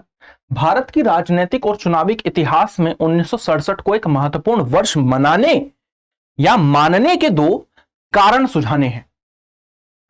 1967 के, अब देखो यही वाला पॉइंट अगर मैं आपको बात करूंगा तो यहां पर मैंने अभी आपको एक चीज किसके आधार पर बताई थी?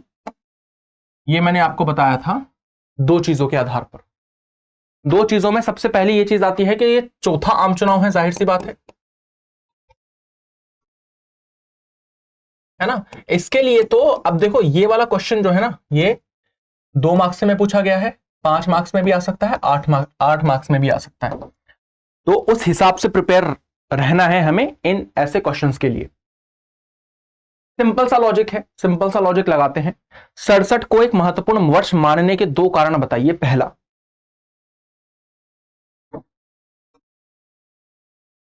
है ना, उत्तर यहां पे लिख देता हूं मैं। पहला क्या है, पहला सबसे ज्यादा है पर्यावरण असंतुलन।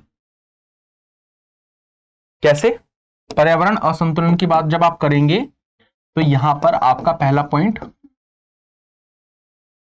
भुखमरी, बेरोजगारी, ये थोड़ा मैं इन डिटेल बता रहा हूं, है ना, सूखा इत्यादि ये पड़ा। ठीक है ना। दूसरा पॉइंट आप क्या लिख सकते हैं?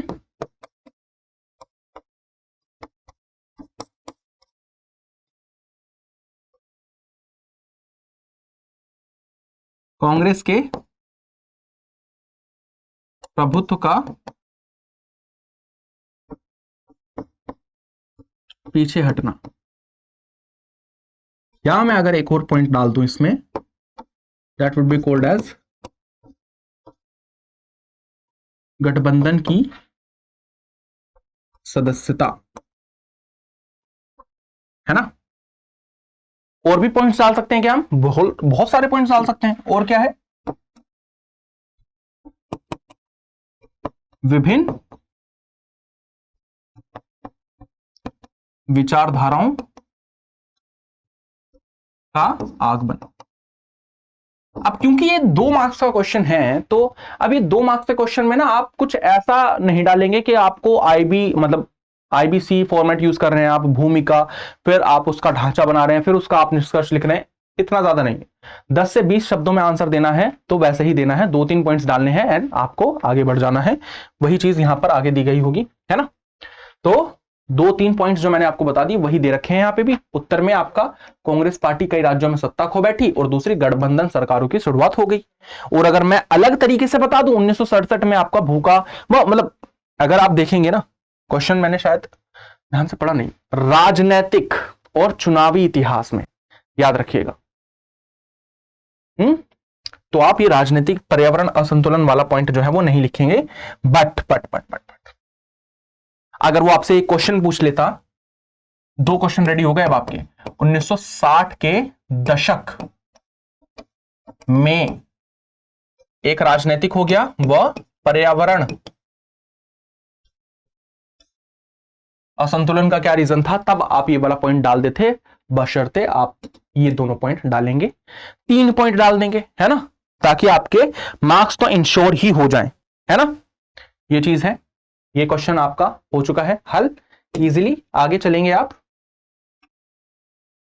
नेक्स्ट क्वेश्चन आ जाता है भाई आपका, है ना। क्वेश्चन क्या है यहां पर अगर आप देखेंगे, 1985 में राजीव गांधी और हरचंद सिंह लोंगोवाल के बीच हुए पंजाब समझौते के कोई 2 प्रावधान बताइए।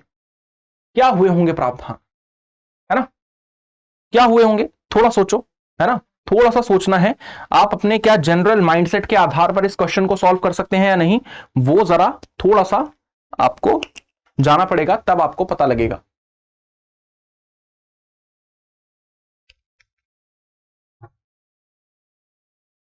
दो प्रावधान, क्या शांति समझौता हम लिख सकते हैं, शांति बनाए रखी जाएगी, बिल्कुल। कम्युनल क्लैशेस नहीं होंगे, बिल्कुल हो सकता है, क्यों नहीं हो सकता है, सब कुछ पॉसिबल है यार, सब कुछ, है ना। वही पॉइंट्स यहां पे देख रखे हैं, है ना। पहला, चंडीगढ़ को पंजाब की राजधानी बनाने का निर्णय एक ये हो गया, और आनंदपुर साहिब प्रस्ताव से संबंधित विवादों का समाधान का आश्वासन, दैट मीन्स शांति बहाली। ठीक है ना। ये चीज इजीली आप इजी वे में कर सकते हैं, इसे बहुत ही इजी वे में आप इसे कर सकते हैं बिना किसी प्रॉब्लम के। ठीक है, तो इस तरह से आपको क्वेश्चन जो है, कुछ पॉइंट्स क्वेश्चंस के याद रखने हैं। अब क्वेश्चन तो अगर पंजाब से रिलेटेड है तो ये पूछा भी जा सकता है ना।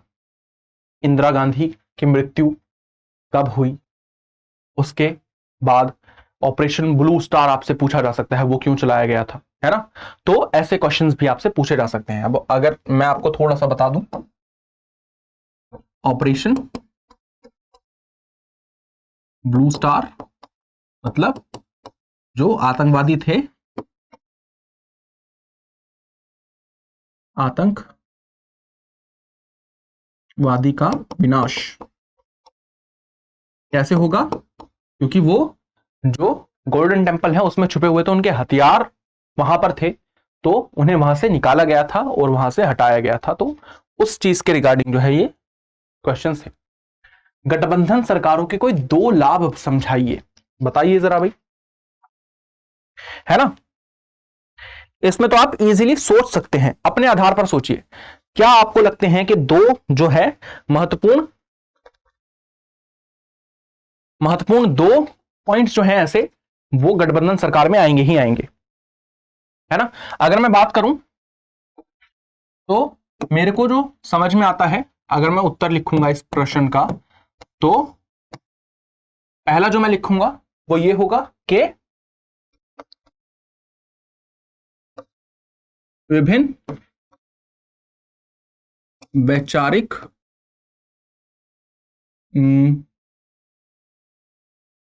वैचारिक अगर मैं बोलूं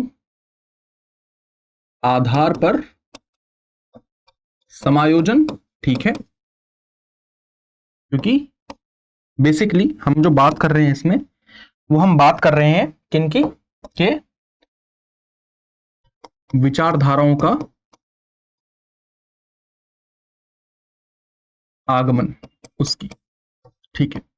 और गठबंधन सरकारों की क्या बात होती है, और गठबंधन सरकार का इंपॉर्टेंट क्या होता है कि जो महत्वपूर्ण निर्णय है, महत्वपूर्ण निर्णय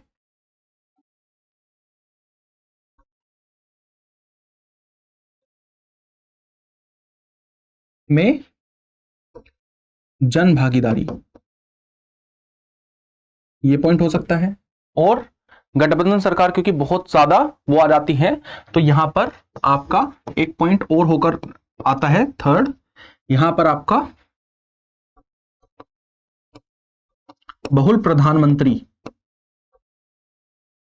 एक पॉइंट ये भी लिख सकते हैं, क्योंकि मल्टीपल पीएम, क्योंकि यहां पर किसी भी एक पार्टी ने अपना जो उसका एक तरह से बहुमत है, अगर वो वापस लिया तो आपकी सरकार गिरने के पूरे चांसेस हो जाते हैं, है ना। और अगर आपको वो चीज नहीं करनी है तो देन आपको थोड़ा सा केयरफुल रहना पड़ेगा इन सभी चीजों में, ठीक है।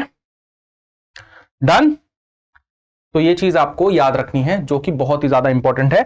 अब बेसिकली आप बहुत सारी चीजें देख सकते हैं, मतलब वो भी हो सकती है। यहाँ पे पहला है विभिन्न दलों का और वर्गों का प्रतिनिधित्व होता है, सत्ता के केंद्रीकरण को रोकती है, सेंट्रलाइजेशन ऑफ पावर को। जैसे कि फॉर एग्जाम्पल मैं आपको एक मैप के थ्रू समझाता हूं। मान लो ये है पूरा का पूरा भारत, है ना। भारत में अभी बीजेपी पार्टी का सपोर्ट है ना, बीजेपी पार्टी का रूल है, मल्टीपल स्टेट्स में बीजेपी गवर्नमेंट है। तो दैट मींस क्या होगा, बीजेपी के पास शक्ति का केंद्रीकरण ऐसा हो जाएगा,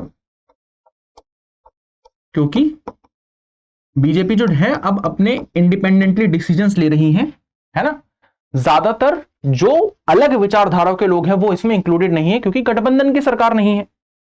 मान लो 2024 में जो इलेक्शन हुए, वहां पर क्या होता, बीजेपी की सरकार ना आकर किसकी सरकार आ जाती, इंडिया अलायंस की सरकार आ जाती।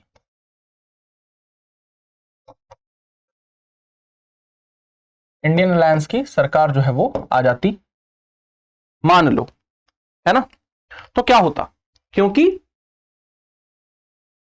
यहां पर इंडिया अलायंस की सरकार में कई पार्टियों का गठबंधन है, तो सबसे पहले क्या होता, विभिन्न दलों और वर्गों का प्रतिनिधित्व मिल जाता, बिल्कुल सही बात है। और सत्ता के केंद्रीकरण कैसे रुक जाता, क्योंकि सिर्फ कांग्रेस नहीं इंक्लूडेड होती डिसीजन लेने में, क्योंकि अनेक पार्टियों का बहुमत भी कांग्रेस के साथ था, वो भी इंपॉर्टेंट रोल प्ले करेंगी।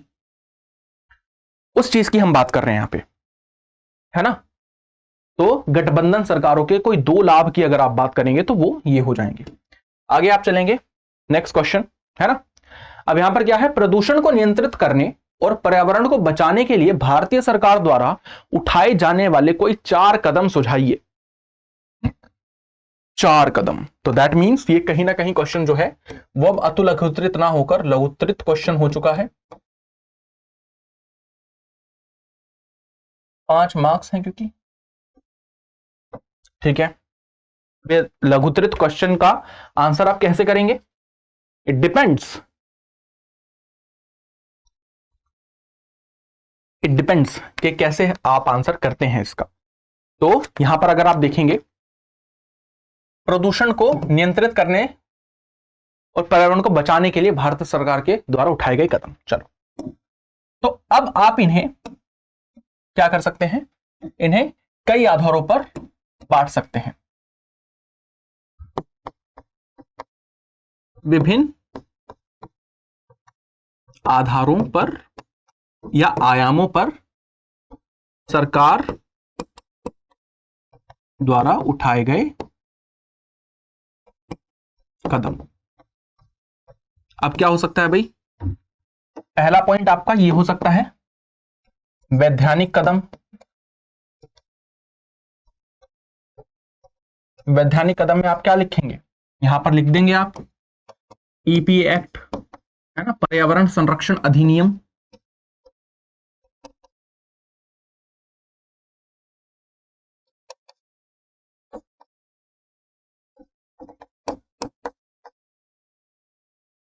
पहला पर्यावरण संरक्षण अधिनियम हो गया है, ठीक है। अब आप आएंगे थोड़ा सा आर्थिक कदम। आर्थिक कदम भी तो हो सकते हैं।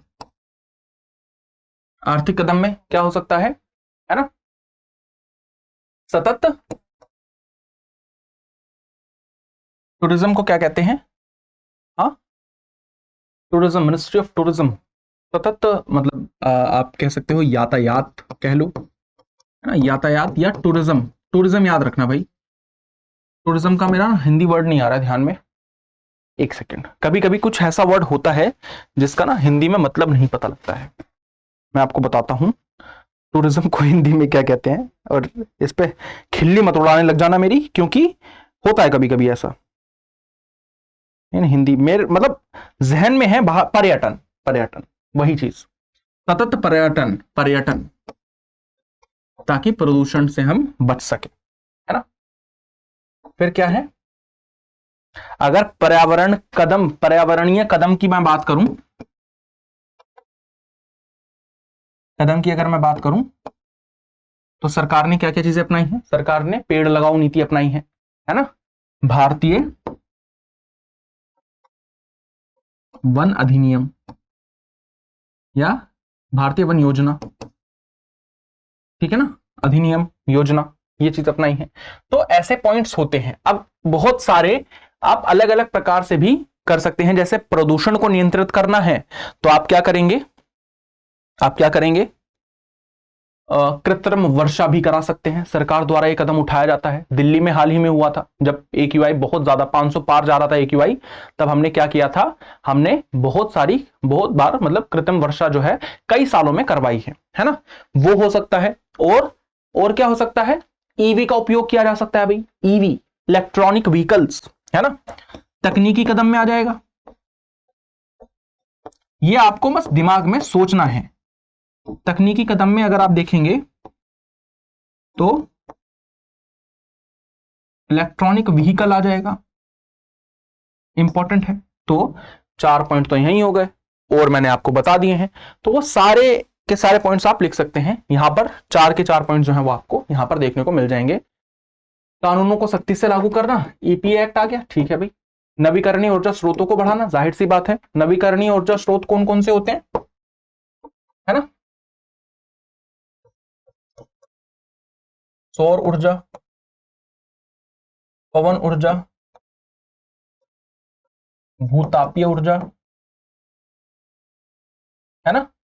ये सारे के सारे सोर्सेज होते हैं आपके नवीकरणीय। वनों की कटाई पर रोक और वृक्षारोपण का प्रोत्साहन, भारतीय वन नीति यहां पर आ जाएगी 1948 की, जिसमें हमारा क्या मेन फोकस है? इंडियन फॉरेस्ट पॉलिसी 48 की है, 28 की है ना, ऐसे ही है कुछ। टाइम हटा देना भाई। है ना, कोई दो राय है नहीं इसमें।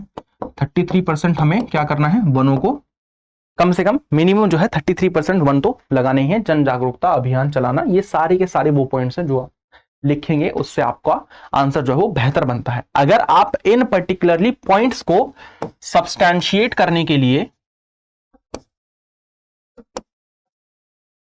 एक एग्जाम्पल भी डाल देंगे, है ना, तो वो क्वेश्चन और भी बेहतर हो जाएगा, आपका आंसर जो है वो और भी बेहतर माना जाएगा अगर आप ये चीज कर देंगे तो, ठीक है ना।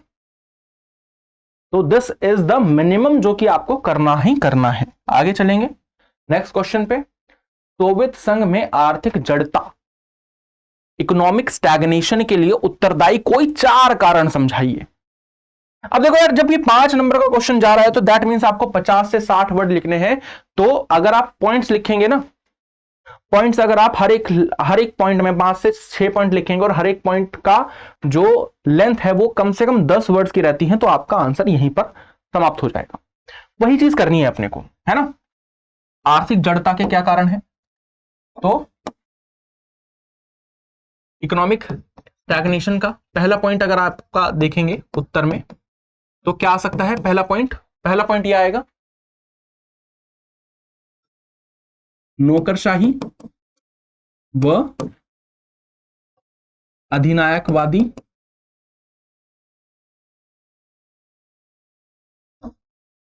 का ज्यादा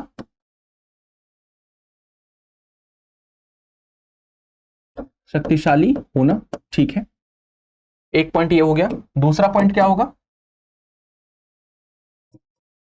दूसरा पॉइंट समाजवाद से पूंजीवाद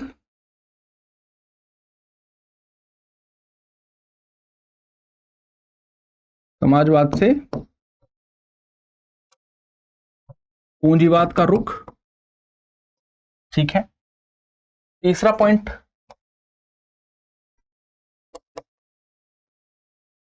पॉइंट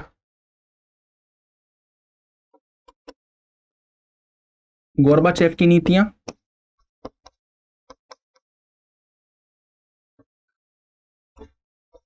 स्पेसिफिकली लिखेंगे पेरिस ट्रोइका,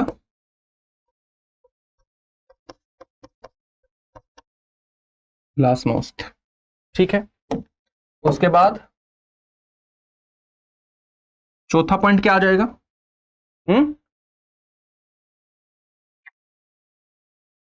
मुद्रा या रूबल का अवमूल्यन, ठीक है ना, मुद्रा का अवमूल्यन। 4 पॉइंट्स हो गए हैं, इनको बस थोड़ा थोड़ा आगे पीछे बढ़ाते रहो। और जब ये आपको बात बोली हो ना कि आपको आंसर जो है वो 50 से 60 वर्ड्स में देना है, तो मेक श्योर आप क्या करेंगे, 45 में भी अगर आप दे दोगे तो चल जाएगा, इतना ज्यादा नहीं है, बट हाँ 45 का 30 मत कर देना, प्रॉब्लम हो जाएगी। यहां पर देखते हैं आगे क्या क्या देखने को मिला है हमें 4% मतलब 4 पॉइंट्स में। पहला पॉइंट तो आप सभी के सामने ये रहा, अत्यधिक केंद्रीकरण योजना प्रणाली जिससे नवाचार और दक्षता की कमी हुई, ये अलग पॉइंट है, नोट कर लेना। उपभोक्ता वस्तुओं की कीमत कमी और उत्पादन पर कम ध्यान, ठीक है। सैन्य खर्च पर अत्यधिक जोर जिससे सामाजिक आर्थिक विकास प्रभावित हुआ, और तकनीकी प्रगति और सुधारों का अभाव, क्योंकि ज्यादातर फोकस जो है हमने रक्षा व्यय पर कर दिया था, ठीक है ना। ज्यादा फोकस जो है सोवियत संघ में रक्षा व्यय पर ज्यादा हुआ था, इस वजह से इकोनॉमिक स्टैग्नेशन के ये पॉइंट्स भी हैं। देखो यहां पर आपको 4 अलग पॉइंट्स मिल गए, यहां पर आपको 4 अलग पॉइंट्स मिल गए, और जब ये पॉइंट्स मिल गए हैं, लगभग 8 पॉइंट्स आपको आपके पास हैं अभी। अब अगर क्या ये क्वेश्चन 8 मार्क्स में ही आता है, क्या नहीं कर पाओगे, क्या इजीली कर पाओगे, क्यों नहीं कर पाओगे, है ना, कोई प्रॉब्लम ही नहीं आएगी। तो उस चीज पर फोकस रखना है। आप इस तरीके से जो है वो बेहतरीन आंसर जो है वो प्रोवाइड कर सकते हैं, ठीक है। आगे चले नेक्स्ट क्वेश्चन पे। नेक्स्ट क्वेश्चन पे जब आप चलेंगे तो यहां पर आपको देखा है गुट निरपेक्ष आंदोलन क्या था, इसके उद्देश्य और भारत की भूमिका को संक्षेप में लिखिए। मेरे को ऐसे क्वेश्चंस, मतलब ये वाला क्वेश्चन ही, इस प्रकार से पूछे जाने वाले क्वेश्चंस जो हैं वो बहुत ही ज्यादा बेहतरीन लगते हैं। क्यों लगते हैं उसका रीजन पता ही क्या है? उसका रीजन मैं आपको बताता हूं। ये पूरा का पूरा क्वेश्चन जो आप देख रहे हो ना, ये 3 पार्ट्स में डिवाइडेड है। गुटनिरपेक्ष आंदोलन, ठीक है, 2 मार्क्स, ठीक है। इसके उद्देश्य, 2 मार्क्स, ठीक है। भारत की भूमिका को संक्षेप में लिखना है, 2 मार्क्स, ठीक है। कितने मार्क्स का हो गया? 6 मार्क्स का क्वेश्चन है ये, बस। अब आपको ये चीज पता है क्वेश्चन 3 पार्ट्स में डिवाइडेड है और 3 पार्ट्स में 2-2 मार्क्स के हैं, तो 2-2 पॉइंट्स लिखने हैं। अगर एक में पॉइंट्स अगर आप नहीं भी लिख रहे हैं, जैसे गुटनिरपेक्ष आंदोलन क्या था, इसमें अगर आप पॉइंट्स भी नहीं लिख रहे, एक पैरा में लिख रहे हैं, तो उसमें लिख दीजिए, कोई दिक्कत वाली बात नहीं है, है ना। यहां पर क्या लिखेंगे आप? वही गुटनिरपेक्षता में क्या चीजें थी। पहला अगर मैं बात करूं, तटस्थता की नीति थी, ठीक है। 2 क्या है?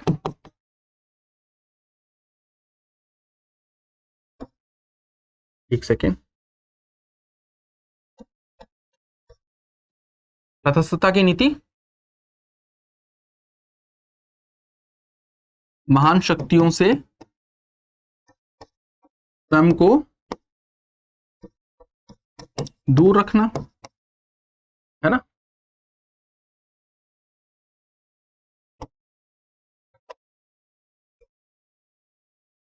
शांति बहाल रखना, मतलब शांति बहाल रखना यहां पे नहीं, हमने ये 2 पॉइंट्स डाल दिए हैं, है ना, यहां पर, क्योंकि 2 मार्क्स का ये 2 पॉइंट्स डाल दिए हमने। गुटनिरपेक्षता वाला पॉइंट आपका खत्म। Next we will move forward उद्देश्य वाले पार्ट पे। उद्देश्य वाले पार्ट पे भी हम 2 पॉइंट्स डालेंगे। कौन सा?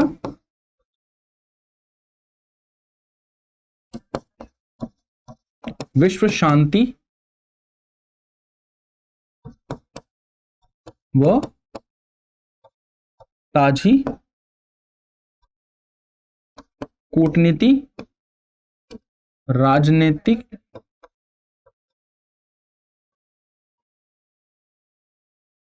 अवधारणा का विकास, ठीक है। एक पॉइंट ये हो गया, ठीक है। दूसरा पॉइंट क्या हो जाएगा? पहला पॉइंट तो ये हो गया, और वैश्विक मुद्दों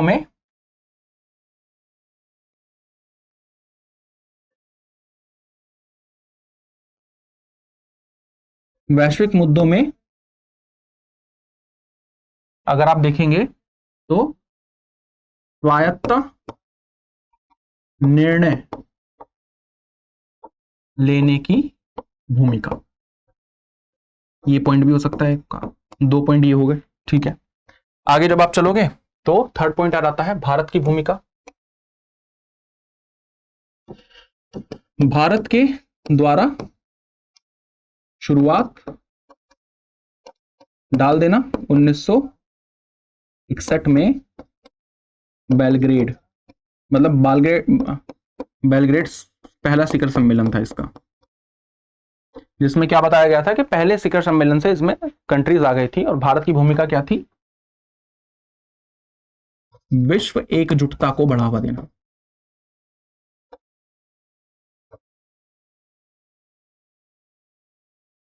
ठीक है, इंपॉर्टेंट पॉइंट्स देख सकते हो यहाँ पे। 8 मार्क्स का क्वेश्चन में भी देख सकते हो, जैसे भी देख सकना चाहो वैसे देख सकते हो। आंसर मैंने दे दिया है। अब मैंने आपको ये जो आंसर है इसका पूरा का पूरा जो है वो पॉइंट के बेसिस पर प्रोवाइड किया है। पॉइंट के आधार पर मैंने आपको इसका आंसर प्रोवाइड किया है। अब इस आंसर को देखकर आप क्या कर सकते हो, एक या तो इसे पैराग्राफ फॉर्मेट में पूरा लॉन्ग आंसर प्रोवाइड देख सकते हो इसे लॉन्ग आंसर के रूप में। अदरवाइज आप क्या कर सकते हो, इसके साथ साथ आप पॉइंट्स में अगर इसका आंसर को देना चाहते हो तो आपको क्या करना पड़ेगा, then you will have to use कौन से वाला फॉर्मेट, आपका IBC format, intro body conclusion. पहले आप भूमिका देंगे। अब देखो एक तो पॉइंट ये हो गया, आप ऐसे आंसर कर सकते हो इस पर्टिकुलर क्वेश्चन का। एक आपका, अगर आप भूमिका पहले आप भूमिका दे सकते हो इस पर्टिकुलर क्वेश्चन की, फिर आप इसकी व्याख्या कर सकते हो, एंड तीसरा निष्कर्ष डाल सकते हो। निष्कर्ष में क्या डालोगे? गुटनिरपेक्ष क्या है कि 1900 मतलब टाइम पीरियड डाल के कि पहला इसका जो बांडुंग सम्मेलन के अंतर्गत, बांडुंग सम्मेलन इंडोनेशिया में आधारित गुटनिरपेक्षता की नींव जो है वो यहां पर रखी गई। उसके बाद इसका प्रथम सम्मेलन 1961 में होता है, जो कि बेलग्रेड में था, है ना। आपने गुटनिरपेक्षता आंदोलन बता दिया। इसका मेन मोटिव ये था कि हम किसी भी महान शक्ति के गुटों में हिस्सा नहीं लेंगे, तटस्थ रहेंगे। देन आप व्याख्या में इसके क्या बताओगे? उद्देश्य बताओगे, है ना। उद्देश्य अपने हिसाब से लिख दो, 3, 4, 5 जो भी आप लिखे जाए। विश्व शांति बहाल रखना, वैश्विक निर्णयों में अपनी मतलब स्वायत्त जो है निर्णय उनको प्रोवाइड करना, डिसीजंस देना, अपने किसी के दबाव में ना आकर डिसीजन देना, वो चीज, है ना। ठीक है। निष्कर्ष में आप क्या बताओगे? मतलब इसी में मतलब व्याख्या में ही आप भारत की भूमिका भी दिखा दोगे कि भारत की भूमिका की वजह से ही ये आया। शुरुआती इसमें 5 देश थे, है ना, यूगोस्लाविया, इंडोनेशिया, घाना, है ना, और कौन से थे? यूगोस्लाविया, इंडोनेशिया, भारत, घाना, एक और दक्षिण अफ्रीका, है ना। दक्षिण अफ्रीका का तो घाना ही था ना, हाँ। ठीक है, तो ये देश थे, ये आए थे इसमें गुटनिरपेक्ष में, ये आप बता सकते हो। फिर निष्कर्ष में आप बता दोगे गुटनिरपेक्ष आज भी प्रासंगिक बना हुआ है, क्योंकि वर्तमान में भी इसके शिखर सम्मेलन चलते रहते हैं। जैसे कि निष्कर्ष में आप शीत युद्ध,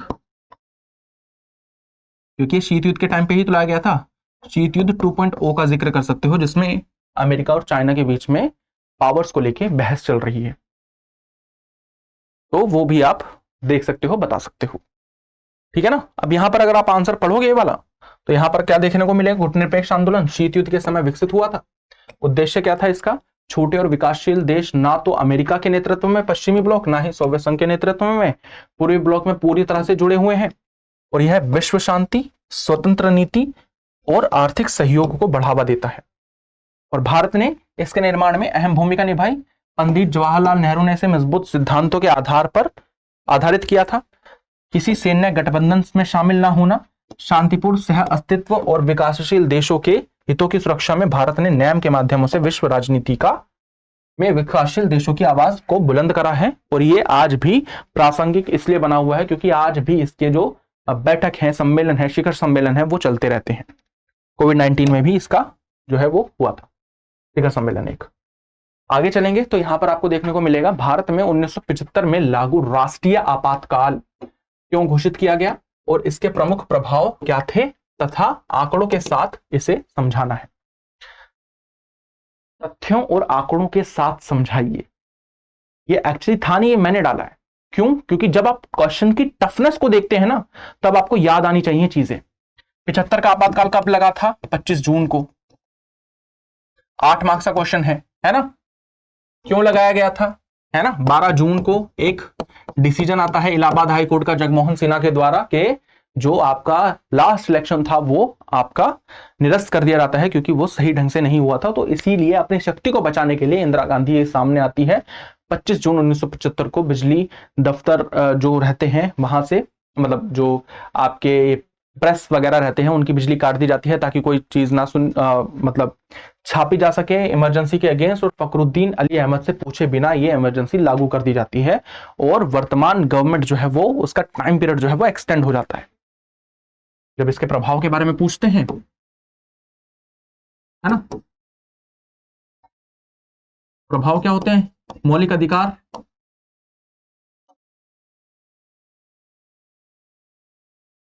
आनंद, जाहिर सी बात है ना। प्रभाव में विपक्षी नेताओं को जेल, ये भी इंपॉर्टेंट है। और प्रभाव क्या थे? राजनैतिक अस्थिरता,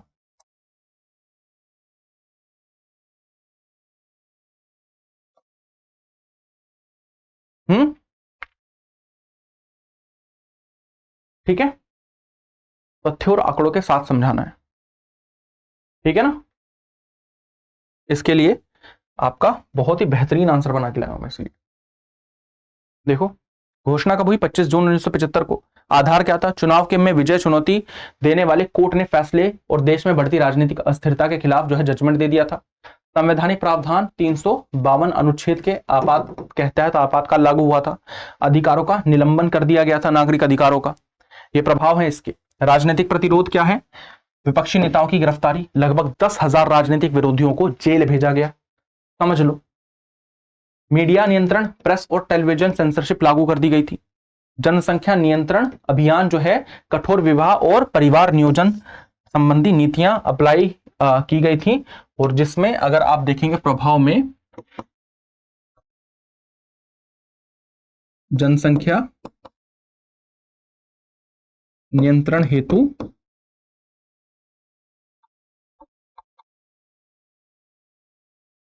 नसबंदी का आगमन, ठीक है।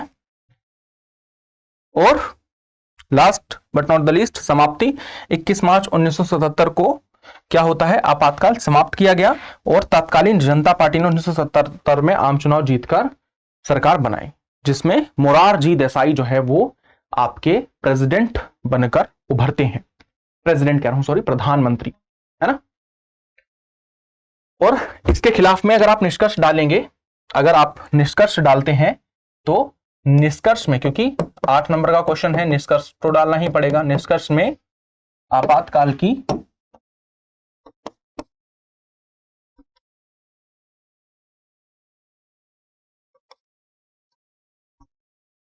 की जांच हेतु शाह आयोग का गठन किया गया था। ये डाल सकते हैं आप, जिससे आंसर बहुत ज्यादा एक ऑथेंटिक लगता है। नेक्स्ट क्वेश्चन है आपका, जहां से सवाल पूछा जाता है बोर्ड एग्जाम में, यूरोपीय संघ क्या है और इसके उद्देश्य, सदस्य देश और महत्व को 6 से 7 बिंदुओं में समझाइए। यूरोपीय संघ क्या है?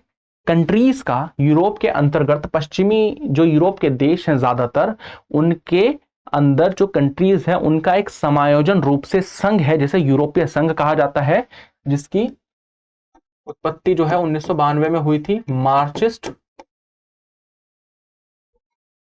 ट्रीटी के द्वारा, है ना। इसके उद्देश्य क्या है? साझी मुद्रा यूरो है। साझी आर्थिक नीति, राजनीतिक स्थिरता बनाने रखने के लिए ये चीजें हैं, है ना। और इसके अगर महत्व को दर्शाएंगे तो ये 4 से 5 ट्रिलियन डॉलर की इकोनॉमी है, जो कि अमेरिका को टक्कर देता है ना, ठीक है। और इसके जो कुछ देश हैं, जैसे कि अगर मैं बात करूं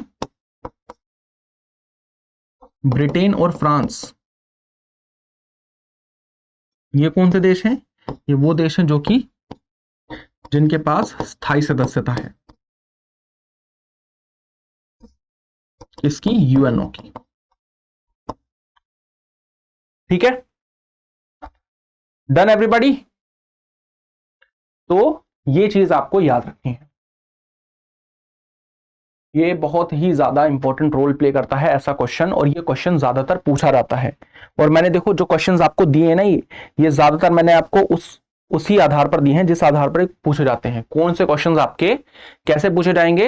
अति लघुत्तरित प्रश्नों में पूछे जाएंगे। कौन से दीर्घ उत्तरित प्रश्नों में पूछे जाएंगे, उनकी हमने पूरी की पूरी इस सेशंस में बात करी है।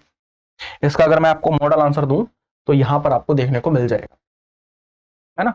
वही परिभाषा, यूरोपीय संघ में 27 देश हैं, पहले 28 हुआ करते थे, अभी 2020 से पहले जो है ये कितने थे? ये 28 थे। जो इंग्लैंड है, या मैं कहूं ब्रिटेन है,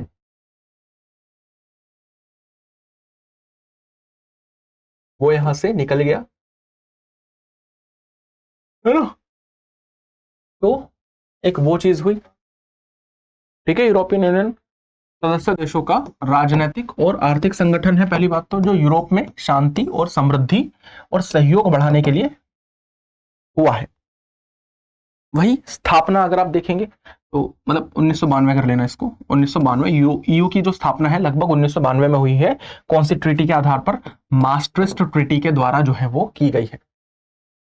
सदस्य देश वर्तमान में 27 सदस्य देश है। प्रमुख सदस्य हैं जर्मनी, फ्रांस, इटली और Japan.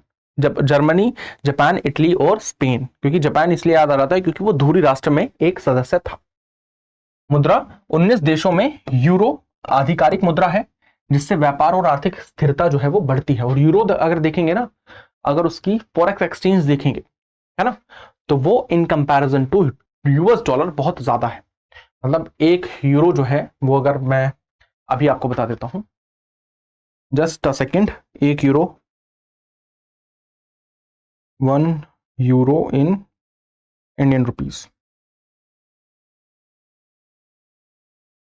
Let's see 1 second, 1 euro इन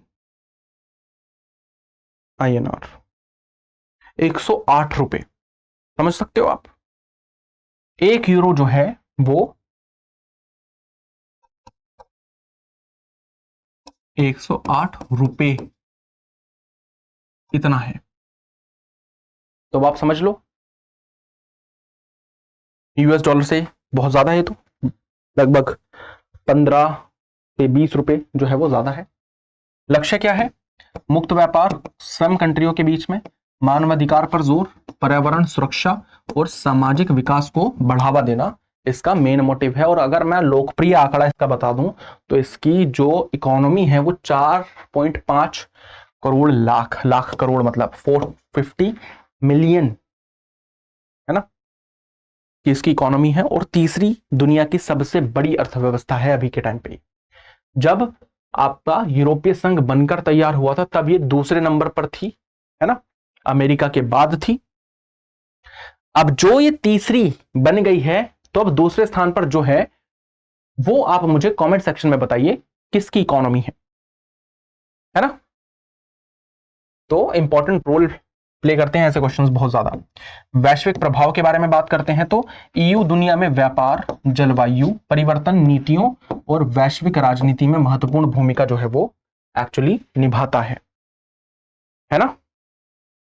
ये आपका बहुत ही ज्यादा इंपॉर्टेंट रोल जो है वो एक्चुअली प्ले करता है इस रूप में, यूरोपीय संघ। तो इसके बाद आप क्या कह सकते हैं, आज भी जो है यूरोपीय संघ महत्वपूर्ण आधारों पर जो है बहुत ही विकसित होता जा रहा है और आर्थिक समृद्धि प्राप्त कर रहा है। निष्कर्ष में आप ऐसा लिख सकते हैं।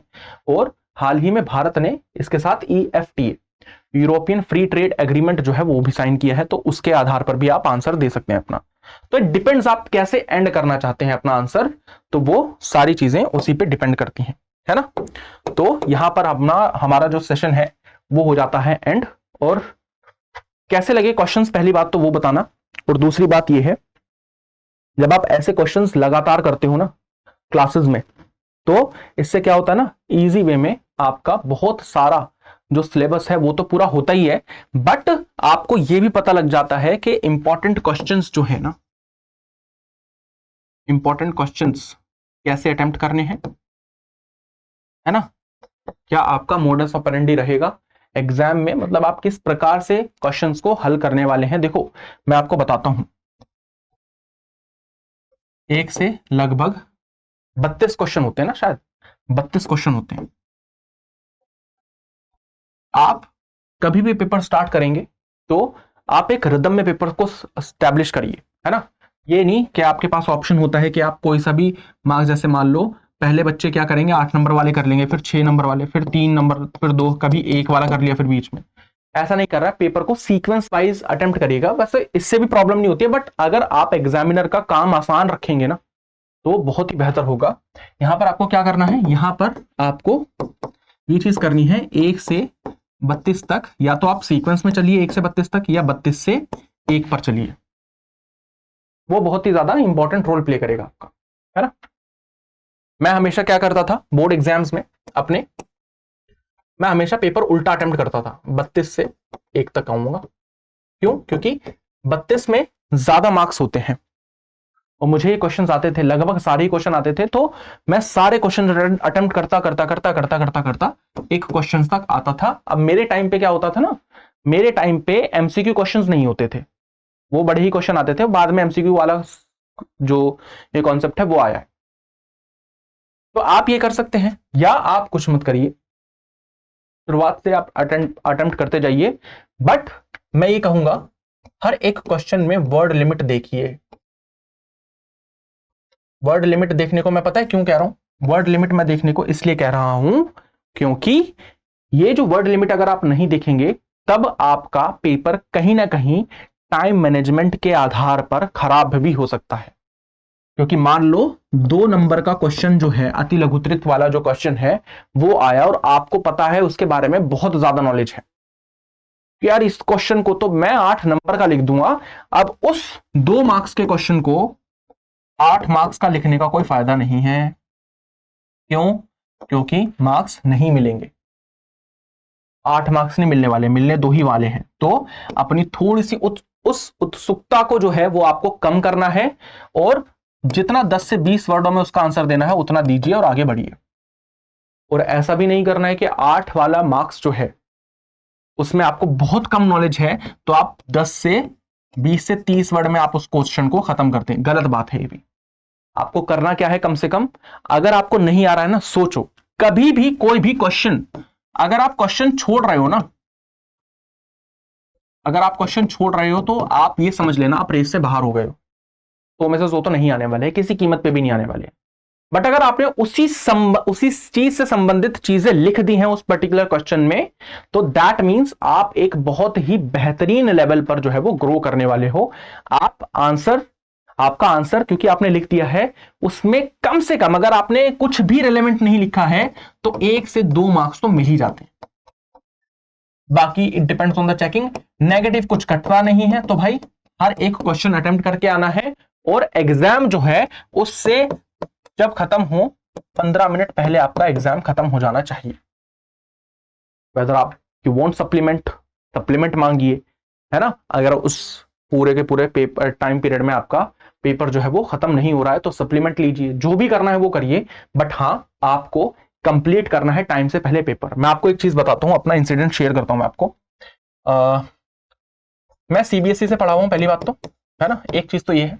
और दूसरी बात पता है क्या है, सीबीएसई से पहले हमारे प्री बोर्ड्स हुए थे, मॉक टेस्ट हुए थे एंड उसके बाद SA1 के भी पेपर हुए थे। तो ये जो सारे पेपर होते हैं ना, यहां पर मेरा जो हर बार लगभग हर बार क्या हुआ है मेरे साथ, लगभग हर बार मेरे साथ ये हुआ है कि मेरा पेपर आधे घंटे पहले, 30 मिनट पहले भी खत्म हो गया है, 15 मिनट पहले भी खत्म हो गया है। तो ये चीज होती थी।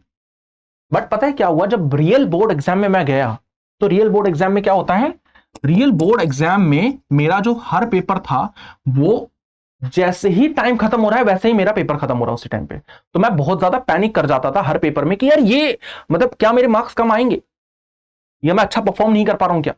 मेरे हमेशा मन में यही सवाल उठते रहते थे। अब क्या होता है, अब जनरली क्या हुआ फिर उसके बाद अगर आप देखेंगे तो 2-3 चीजें मेरे साथ हुई। मैं बट कंटिन्यूसली मेहनत करता रहा। मेरे पॉलिटिकल साइंस में 90 मार्क्स आए थे, मतलब मेरे ओवरऑल जो है वो 94% मार्क्स बने थे क्लास 12th में। तो ये आपको पैनिक एग्जाम हॉल में नहीं करना, बाहर जितना करना है उतना कर लीजिए। अब मैं आपसे बस एक चीज कहूंगा, अगर आपने अभी तक पॉलिटिकल साइंस थॉरोली पढ़ा है या कहीं और से पढ़ा था, आपको समझ में नहीं आया है, तो दृष्टि स्कूल का ये वाला जो यूट्यूब चैनल है, इसे पहली बात तो आपको क्या कर लेना है, सब्सक्राइब कर लेना है। 11th एंड 12th का आर्ट्स का ही चैनल है, सब्सक्राइब कर लेना है। सब्सक्राइब करने के बाद क्या करना है, यहां पर सेशंस को रोजाना देखना है, जिसके बेसिस पर आपकी प्रॉब्लम्स जो है वो उनसे आपको निजात मिल जाएगी, पहली बात तो। और जो आपकी वन शॉट राजनीतिक विज्ञान की जो आई है, मेक श्योर आप उसे पूरा का पूरा देख लें। मॉडल पेपर जो अपलोड हुआ है उसे पूरा का पूरा देख लें, क्योंकि ये चीजें बहुत ही ज्यादा इंपॉर्टेंट रोल प्ले करती हैं। ये देख लेंगे ना, मैं गारंटी दे रहा हूं, एक सेकेंड, अगर आप यही चीज कर लेंगे तो मैं गारंटी देता हूं आपको 90% मार्क्स राजनीतिक विज्ञान में आपके ऐसे ही आ जाएंगे। बात और बाकी के मार्क्स आपके डिपेंड करते हैं आपकी आंसर राइटिंग पर, आपकी उत्तर लेखन आप कैसा करते हैं और आपकी राइटिंग कैसी है लिखते टाइम, है ना, आप कितनी अच्छी तरह से अपनी बातों को समझा पा रहे हैं, वो बाकी मार्क्स उस पर डिपेंड करेंगे। तो वो चीज आपको ध्यान रखनी है। मैं ऐसे सेशंस आपके लिए लेके आता रहूंगा। अभी हम लाइव सेशंस भी करेंगे जिसमें हम डायरेक्टली क्वेश्चन आंसर देखने वाले हैं। तो मेक श्योर आप जुड़े रहें दृष्टि स्कूल के इस यूट्यूब चैनल से। आपको इस सेशन को क्या करना है, लाइक करना है, शेयर करना है, और हमारा डिस्क्रिप्शन में कमेंट सेक्शन में आपको टेलीग्राम मिल जाएगा, है ना। एक टेलीग्राम का भी लिंक है, कमेंट सेक्शन में होगा या डिस्क्रिप्शन में पिन होगा। आपको क्या करना है, उस टेलीग्राम को जाके ज्वाइन कर लेना है। वहां पर आपको नोट्स वगैरह, पीडीएफ वगैरह जो है वो सारी की सारी शेयर कर दी जाएंगी। तो पीडीएफ वगैरह से, पीडीएफ से पढ़ना है पढ़ो, रनी नोट्स बनाने हैं बनाओ, कैसे भी करना है करो, बट सेशन जरूर देखो, because it is a very very very critical time, है ना। यही टाइम आपको आगे लेके जाकर सफल बनाएगा। सीयूटी एग्जाम में भी यही टाइम पीरियड जो है वो आपकी हेल्प करने वाला है। बाकी मैं मिलता हूं आपसे नेक्स्ट क्लास में। तब तक के लिए जय हिंद everyone, take care, bye, thank you so much for attending this session. और आगे आने वाले सेशंस भी आपको अटेंड करने हैं। तो मिलते हैं आपसे नेक्स्ट सेशन में, तब तक के लिए बाय। अब एग्जाम की तैयारी को और बेहतर करने के लिए हमारे चैनल को लाइक, शेयर और सब्सक्राइब करना ना भूलें।